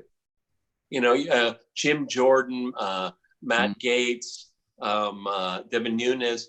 I mean, these guys are really very good at delivering their message. They have very little power, actually. Even I have to say, Lindsey Graham, which, God, depending on if it's Monday or Tuesday or Wednesday, how I feel about it. And then you look at the Democrat cast of characters. What a bunch of bungling idiots. Yeah. I mean, they have a lot of power, but they don't have any brains, okay? And the Republicans, who rarely have much brains, have a lot of brain power and use what little power they have very effectively. And my third observation here, what would American politics look like? And I'm focusing this to Christopher mostly. What would it look like if they weren't Fox News? Well, indeed. Peter, a lot of people say that. Yeah. A lot of people say that. Even the Democrats complain about it. And the liberal left, all that damn Fox they say. Look, I mean, everybody knows that Sean Hannity is a Trump fanatic, okay, with capital letters, okay? And Laura sometimes is no better. Laura is okay. True, yeah. However, to be fair, no other person on cable, and everyone knows how I feel about Tucker, but Sean Hannity has followed these fake scandals and hoax. He's done it perfectly well. I mean, Christopher and I sometimes joke that we could do an imitation of him because he does the catalog. He just adds the next layer on. I mean, it's the same monologue over and over again. And the last line is the new addition. He does it over and over again. It's very effective, okay? And he's been very good at it. He's been right. Yeah. He's been right on this. Yeah. When it comes to other issues, with Iran and all that, the mullahs and all, I just turn them off. But he's been very, very good at this. And it's extraordinary how Fox News has been able to show the truth instead of these ridiculous narratives that they try one at every other news cycle, try something new to see if it sticks. Yeah. I mean, I've given airtime to like Sarah Carter, John Solomon. Yeah. Molly Hemingway, all these people Andrew McCarthy, I know Alexander reads a lot. I mean, they've given actual time for these people to make their case. Absolutely. Kim Strasser over at the Wall Street Journal. Yeah. Well, I thought also the Chris Wallace interview was extraordinary with Comey. I mean, I think Chris Wallace was. He came. He came back. He's been rather weak and lame, in my opinion, over the last 2 years. That interview with Comey, he redeemed him. It really, again, because I watch a lot more Fox than probably most people do, but I stopped watching Chris Wallace. Christopher, you and I stopped watching Chris Wallace, okay? Yeah. But this was a game changer for him. I think it was good. It was extremely sharp and asked all the right questions and in the right way. As to what you were saying, Peter, about the difference between the Republicans and the Democrats, I first realised that in February 2018 over the FISA issue, when the Republicans produced their memo, which I read, and it was concise and sharp and to the point. And I then read Adam Schiff's response, which was blustering, incoherent, and ridiculous. And it was like darkness and light. And I have to say that, I agree. Okay, let's move on to the super chats. We'll take one more question from the live stream. We'll get to the super chats as well, and we'll wrap it up. From Jonathan, is Tony Blair going to rebuild the Labor Party? Oh, I hope not. I sincerely hope not is the answer. In my opinion, Tony Blair, more than Jeremy Corbyn, is the reason for this collapse that we have seen. Can I just make one very simple observation? Blair is a Euro fanatic. More than anything else, he is the person who has pushed Labour into what has increasingly turned into a Remain position. He was wire pulling constantly in Brussels to get the Europeans to give Britain the worst possible agreement. And he was wire pulling within the Labour Party and within the People's Vote campaign to get this second referendum idea going and to get the Labour Party to adopt the second referendum idea. What happened in the election? Labour lost 47 seats. 43 of those were in constituencies where the majority of people voted Leave. It is as simple as that. The last person you should be looking to in this situation is Tony Blair. As I said, more than Corbyn, he is the author of this disaster. I say disaster, of course, disaster for the Labour Party. Okay, let's get to the super chats. From Valley S, $20 super chat. Thank you, Valley, for that super chat. As always, we appreciate it. From Nigel, does Alexander and Peter think Comey spoke with Prince Andrew to get some skills and tips for his interview on Fox? Also, Merry Christmas and Happy New Year. Merry Christmas to you, Nigel. Well, I think that is a great meme you should put on Facebook. Okay, you should do it. Do it now. Okay, do it now because people will like that. Okay. Yeah. It was a year of train wreck interviews, wasn't it? It absolutely. Train wreck interviews. All right. From Remigus, PLN 50, go to Black Vault 140 gigabytes, crypto 60 gigabytes. Okay. This one looks just like some spam or something. Anyway, thank you for that super chat, though. Whatever you're trying to communicate there. From Life of Brian, a $20 super chat. Love your program. 2 questions. What is the evidence that Shokin was investigating Burisma? Question number 1. And question number 2, one of you was mentioning a good film about Rasputin. What was it again? My dad likes that sort of thing. Right. Well, I can answer the questions actually.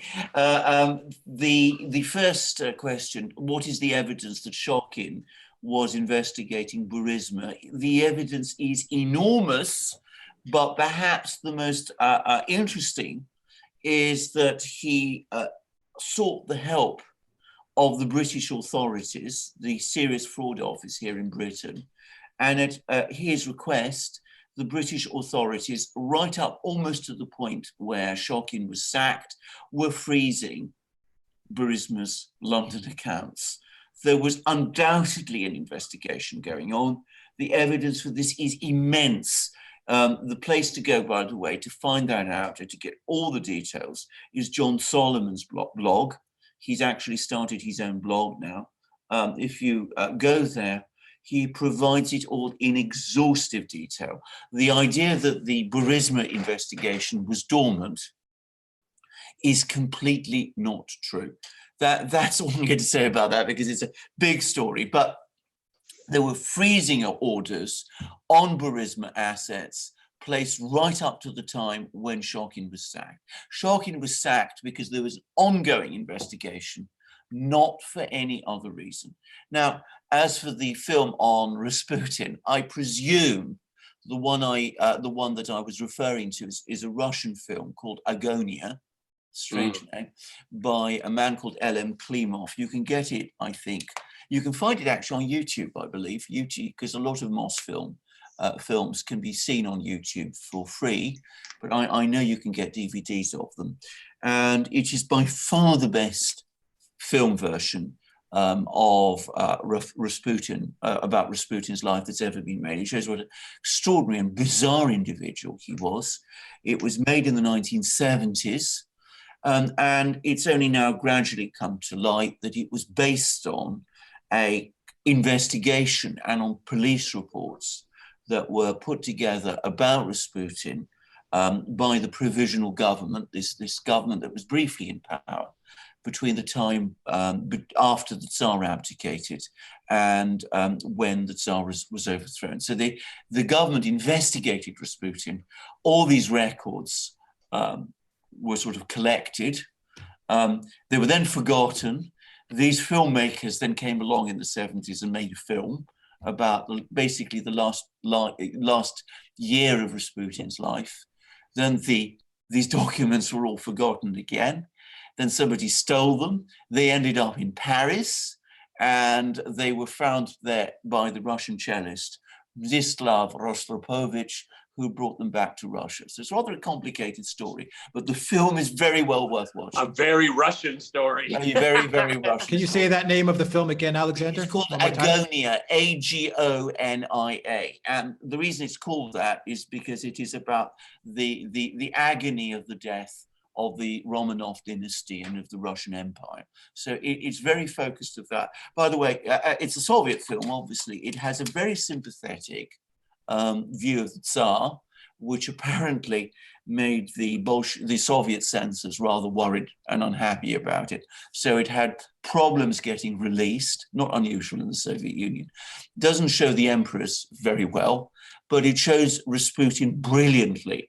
And I remember watching it when it finally did come out in the mid-80s and say to myself, this simply can't be true. I mean, the way he's represented there simply isn't possible. And it turned out that it not only was possible, it actually happened. And of course, it's actually filmed on location in St. Petersburg. And with real Russians. With real Russians, and with a brilliant actor performing Rasputin himself. So it is far and away the best film about Rasputin to see. Okay, from Star Trooper Super Chat, will Hillary jump in the race at the last minute? I think there's a good chance she will. Yeah. I think there's a good chance. Yep. Because look what she did with Tulsi. She the anti-war wing, she tried to destroy that. And then she tried, what she's doing behind the scenes with all of her devious helpers that is in Clinton world is getting all of the Democrats to fight each other. Okay. And that's when she's going to come in after Super Tuesday. Watch for Super Tuesday. Yeah. And if there's no decision, then there'll be a concerted effort. The DNC will kick into gear and they'll try to do it, which of course she will be destroyed in the general election in November. Yeah, you notice how no one's really talking about the Democrat campaigns at all because of this whole impeachment thing? And then you're going to have the Well, senators in the trial, yeah, and they're going to be tied up. It opens the road for Hillary. You know, talking about subverting democracy. So apparently, you know, in the Zelensky telephone call, Trump is looking for dirt on Biden because he's a 2020 presidential candidate. I read that transcript many, many times, and I don't think Trump was very coherent. It was very stream of consciousness. But the conclusion I got is that he was interested in what happened in 2016. Yes. What happened? You know, yes. CrowdStrike. He's been under the microscope for 3 years, and he wants to see an end of it because he feels very strongly he didn't do anything wrong and no evidence has been produced. And so I read that transcript of him saying, you know, he wants this completely clear because he knows a lot of stuff happened in Ukraine. If he'd been watching our podcast, he would have known that a long time ago. But anyway, and so what is happening is that I lost my train of thought here. But the thing is that the Democrats have no strong candidate, and the DNC is not doing very much to support Biden, and they're waiting for someone like Clinton.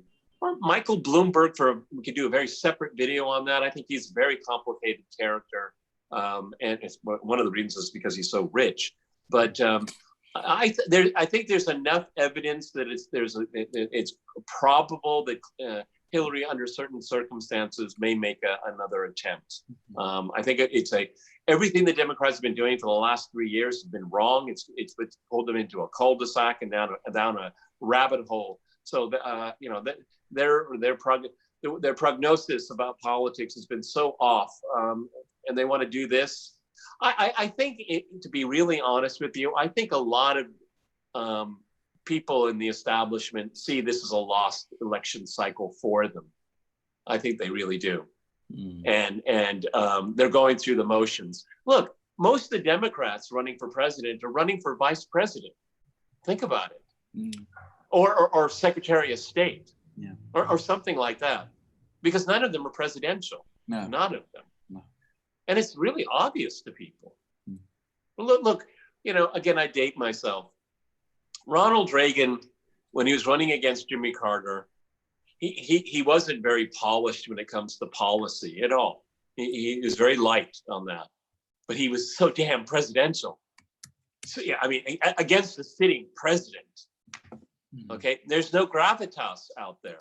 No. And if you however you feel about Trump, he knows that. Christopher and I, we talk about his barn burning campaign rallies. Guy's on fire.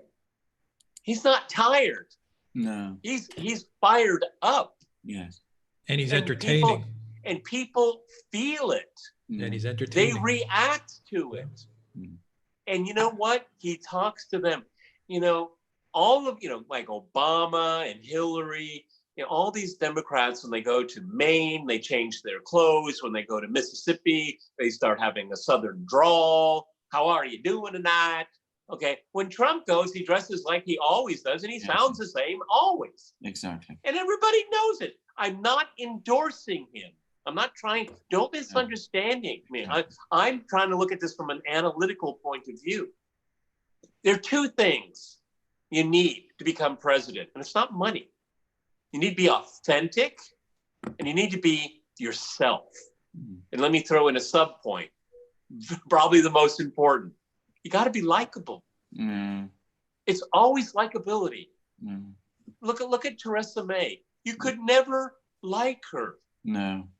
You couldn't. No. Boris Johnson?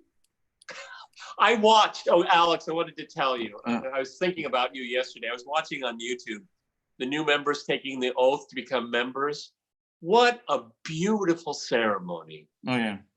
Absolutely gorgeous. Oh, yes. I love the tradition and and just the pageantry of it all. And these are ordinary people from constituencies all across the country. None of them were wearing fur and a crown and holding a scepter. No, these were people, normal people that I can identify with. And they were brought into this spectacle.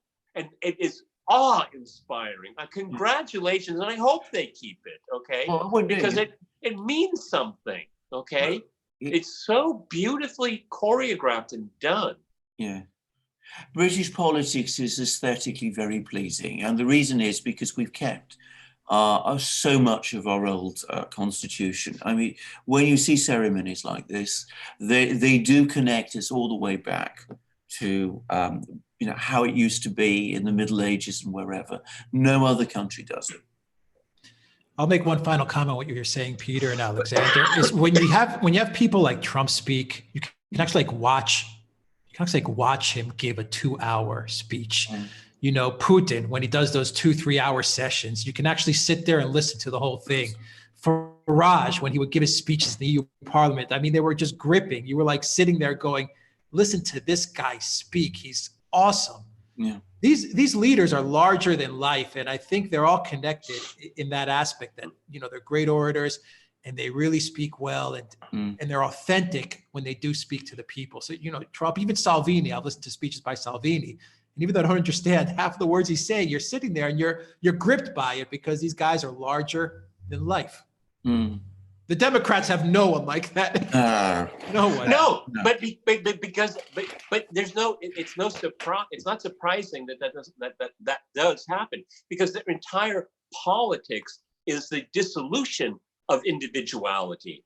It's the destruction of the will to power. It is antithetical to charisma. None of them have charisma because their ideology doesn't allow it. No. Theresa May was really the antithesis of charisma. Well, indeed. Oh, well, God, indeed. yeah. No, absolutely. Well, and the thing is that politics has been so objectified as policy, and it has been so divorced to people, to how you feel about it. And again, not as an endorsement, but when you listen to Farage, when you listen to Trump, you become part of the process. You're there. I remember when I first lived in Poland in 1981, and you have to remember that John Paul II, Wojtyła was elected Pope. What was it, 78, and he went to Poland in 1979. And when I was there in 1981, I asked people about it, and it was really remarkable. Again, this is not an endorsement of Pope John Paul II, but so many Poles told me when they saw him in Krakow, they said to me, for the first time in my life, I felt like someone was listening to or understanding me. He talked to me, not to the crowd, but to me individually. And when there were 2 million people there, that's an extraordinary thing to say. And I think when you look at these Trump rallies, you can fill the stadium and people are still standing outside watching on plasmas. Yeah. Okay? No one else can do that. And one can fault me at this moment in time and saying, so Peter, you're just saying politics is only spectacle. Well, maybe, but it's certainly part of politics is spectacle. And this is what people want. I was just talking about the grandeur of the oath of office going into the House of Commons. I mean, what an extraordinary event to have you go through it as an individual, your families, your friends, you see you inducted into this really should be very important House of the People. Okay, people want to get rid of tradition. When you get rid of tradition, you get rid of personal involvement, and this is why the Democrats keep falling flat on their face when they look at. I mean, who wants to emulate Jerry Nadler? Okay, or Adam Schiff? I mean, the only Adam Schiff that I laugh at is on Greg Gutfeld. That guy is awesome. Okay.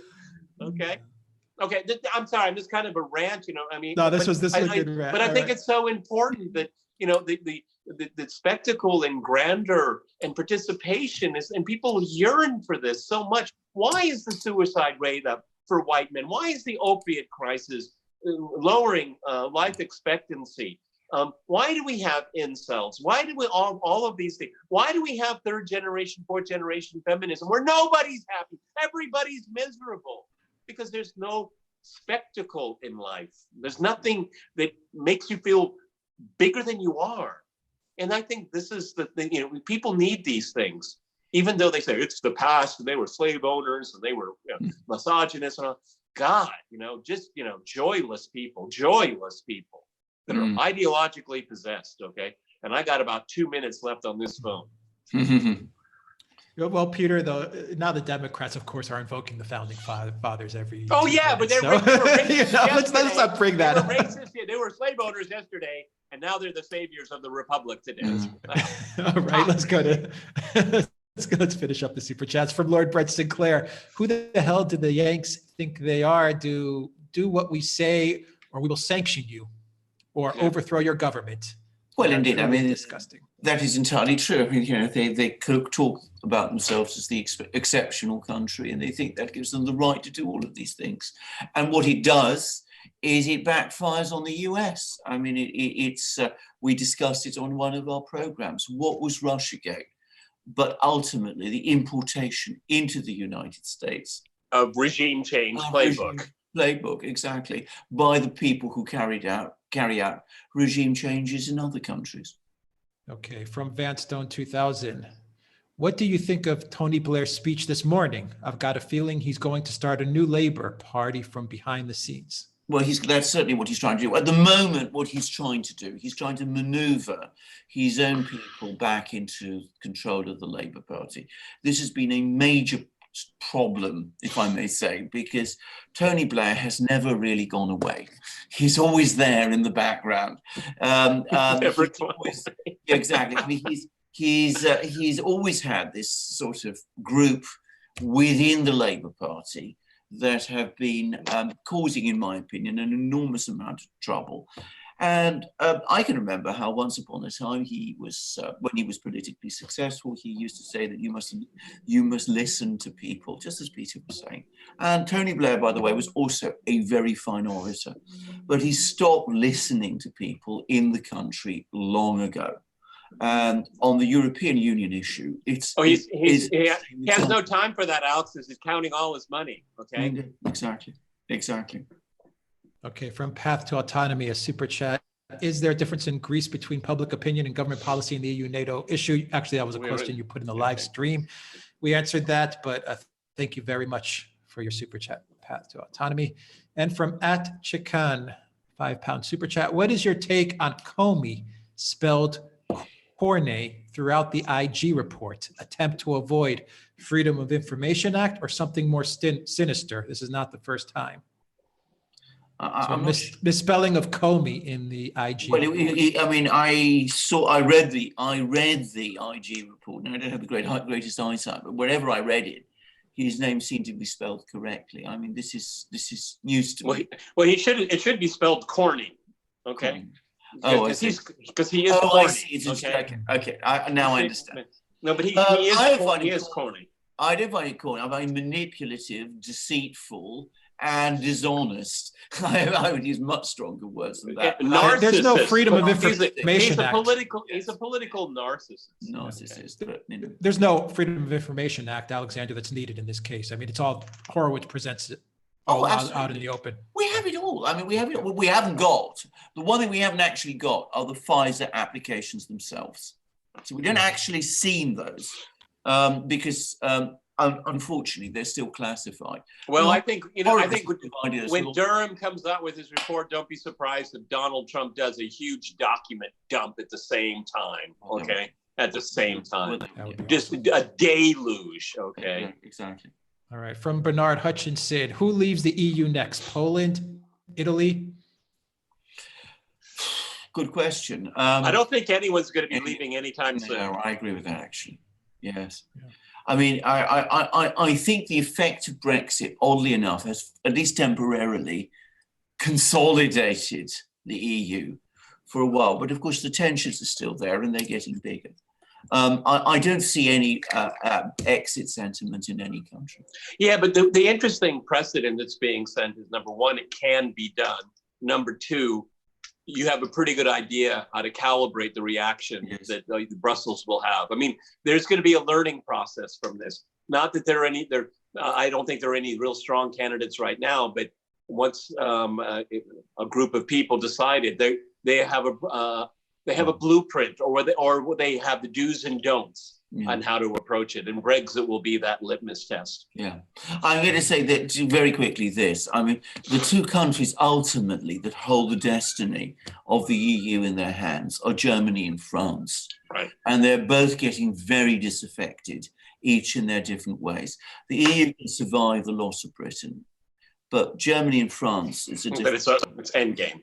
It's endgame. Yeah. And people are getting very unhappy for similar reasons in both places. Okay, from Dan Nunez, please call climate change by its real name, taxing the weather. That's interesting. I remain very open-minded, but I'm not going to be steamrolled by these activists. Okay, I refuse to do that. Okay, I have agency. I have a mind of my own, and I can process evidence. Okay, we should be good to the environment. We should be particularly good to the environment that's around us. Yes. All right, AOC. Clean up the garbage in your district. Yeah. Practice what you preach. And I'm so tired of these people. What's their carbon footprint? My carbon. I don't even own a car. Mm. I don't even drive. Mm. I take public transportation almost all the time. I don't have a huge carbon footprint. Al Gore. Mm-hmm. Okay. So I mean, the hypocrisy. And the Obamas. Buying what? A 138-room house on Martha Vineyard on the sea line. Come on. From Bernard Hutchinson, how long is this Greta farce going to go on? Sad.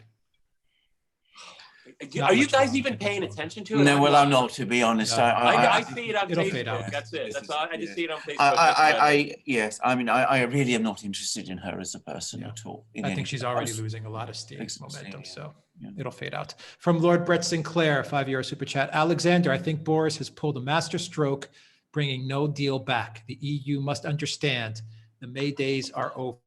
The UK can push hard now. Well, I agree with that, actually. I'm not sure whether the EU does understand this. I think, I've said this a long time, I think that Johnson and Macron have an understanding with each other, and that Macron does understand at some level that the British are going, and he actually probably wants them to leave. Oh, yeah. Absolutely. I think this is with Germany in the drink right now, and Merkel going out. Oh, I mean, this opportunist little boy, he's looking. Exactly. Oh, this is payday for him. Payday.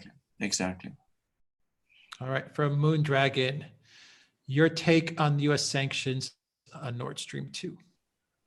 They're not going to succeed. They're just going to make people in Germany more angry, and they're going to create difficulties between Germany and the United States, which need never have existed. It's an extraordinarily foolish thing to do. Okay, Alex, I got like 2 minutes here. All right, well, we're running through the super chats. From Pansexual Shovel, is the LNA under Haftar supporting Islamic terrorists, or is it the Tripoli government? Just got back from Egypt, nice place and people. Have you guys been? I have not been to Egypt. I've not been to Egypt either. I would have thought that the LNA is more antagonistic to Islamist terrorists than the Tripoli government. And of course, Haftar is a more easily identifiable and secular figure, which is why so many countries support him. Okay. From GEC 1112, keep it up. Thank you very much for that super chat. From Samuel Bennett. Hi from Bulgaria. What do you think of NATO getting granted Black Sea access in Varna? As someone on the ground here, it seems many people quietly disagree. I'm sure many people disagree. I think, knowing Bulgaria reasonably well, again, it's probably not popular with lots of people in Bulgaria. And from NATO's point of view, it's just a spoiler because, of course, the NATO is not going to achieve anything of value by sending his ships up and down the Black Sea. The Russians have overwhelming superiority there militarily. All they can do is annoy and irritate and create problems, which cause problems in Bulgaria's backyard. I mean, exactly. Whose interests are served? No one in Bulgaria, that's for sure. No. Okay, from Sparky, the Duran bobblehead dolls should be sold in a set as well as individually. Absolutely. We're working on the Duran bobblehead dolls. Thank you very much, Sparky, for that super chat. From Lord Brett Sinclair, happy Christmas to Alex, Alexander, and Peter, and all the people who support the channel. Thank you. And happy Christmas to all our viewers. Happy Christmas to you as well and to all our viewers. From Sparky, Dick Moores recognized his former colleagues, Cody Shears and Sid Blumenthal's writing style in the Steele dossier in a vlog post over a year ago. Well, I wouldn't be surprised. I think that it was probably written by one individual. In fact, I've always believed that. And what Horowitz says is that there is a primary source who was interviewed 3 times by the FBI in January, March, and May 2017. Now, the fact that he was interviewed 3 times by the FBI suggests to me that he was not in Russia. That's all I think I can say about him. He might have been Russian, but he was not based in Russia. And Nunez... No Russian would write that. No. And Nunez has said, and he should know, he was, as I said, the chair of the House Intelligence Committee, that some of the sources are Ukrainian. Okay, from Ria Bao, a £2 super chat. Thank you very much for that. Super chat from SM. Do you think the US is heading to increased civil unrest or possible civil war? No, I don't think we're yet in anything that remotely approaches a civil war situation in the US. And yeah, but not if we use the comparison, historical comparison of the 1860s. But there is a civil war already in play in the United States. It's a cultural civil war. Yeah. And we have to see where that goes. Culture, politics is downstream from culture. So I'm very concerned, but I'm not an alarmist. But in some ways, there is already a civil war being played out. Yeah.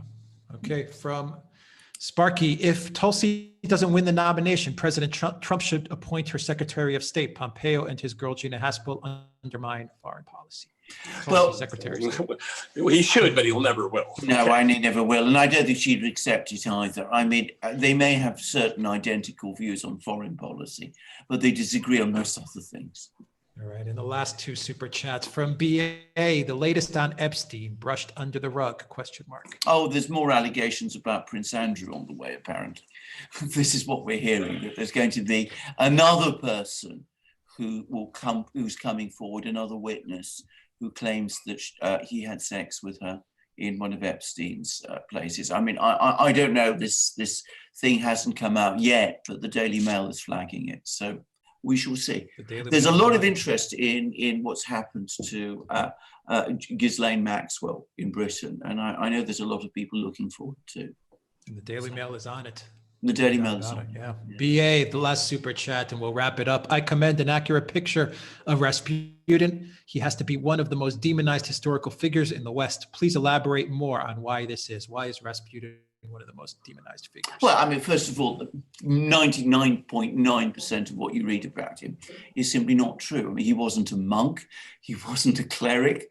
He didn't exercise vast power within the Russian government.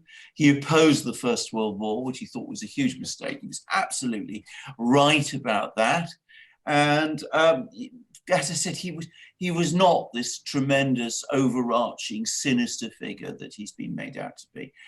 He wasn't actually as important as he's been made out to be. But, watch Agonia and form your own views, because this is actually based on actual contemporary records. And if you also want to read about Rasputin and get a good sense of the kind of person he was, the best biography by far is written by a Russian, who is Edvard Radzinsky. I don't always like Radzinski's history. I rarely agree with him. I rarely agree with him on most things, but on this occasion, on this one book, because he's more a fiction writer than a historian. Yeah, good translation into English. He could write it. He can tell a good story. How factual it is. Yeah, but Radzinsky's book on Rasputin is again based on the contemporary documents. So, though again, it has its there are question marks over it. If you want to get a sense of what the actual man was and what he was doing, it's the best place to go. Most books on Rasputin you can just disregard, and I'm afraid most of the books that get published now you can disregard. And by the way, the British Secret Service didn't kill him. I know there was a sort of argument about this a few years ago and a film on British television, but I mean the evidence for that is incredibly thin. Okay, from Rio Bowen, one final super chat from WBN 324 Radio. With people's discontentment with the Fed, what would you replace it with? Oh my gosh, this is the sort of thing. You don't have to replace it with anything. Yeah, well, I mean, Tom Longo, who's somebody we've got to know. I mean, he thinks there shouldn't be any central banks at all, and that things can operate. As I hope I'm not misrepresenting his argument, but that we can function without central banks. I don't go to that radical extreme. I think we do need central banks, but certainly the Fed, as it operates, has basically not done things well, and it hasn't done things well for a very long time. Okay, we'll wrap it up there, guys. All right, Alexander, we'll wrap it up there with the Fed. And that was our 50th live stream. This was our show for 100,000 subscribers. Thank you to all the questions. We hope we answered everyone's question. We tried to get to as many as we could. So thank you for joining us on this live stream. Peter, what are you checking out for this week outside of believe it or not, impeachment I really hearings taking place today? No, I'm going to do impeachment again tomorrow.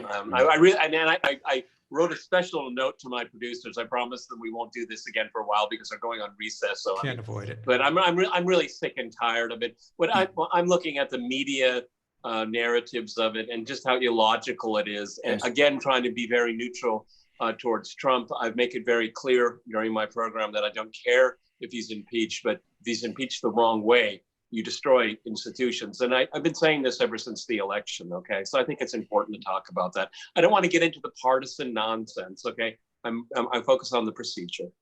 I think that's, we've got to look at the impeachment, whatever one thinks about this, and it's ridiculous. This whole ridiculous farce of an impeachment. In any process that involves impeaching the President of the United States is an important event, and we who follow the news have to follow it.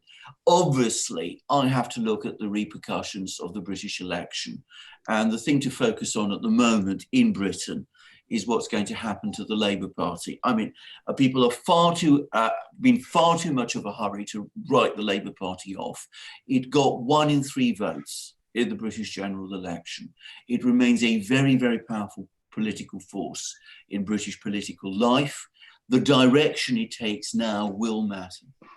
Okay, and from Helen, thanks guys. A very happy Christmas and the best for the new year and a new decade to all. The Duranists. God bless you all. Thank you, Helen. Thank you very much. All right. Nice wish and a great way to end the show. Peter Lavelle, host of RT's Crosstalk in Moscow. Thank you very much, Peter. And Alexander Mercouris, the Oracle London in London. Thank you very much, Alexander. Take care, everybody.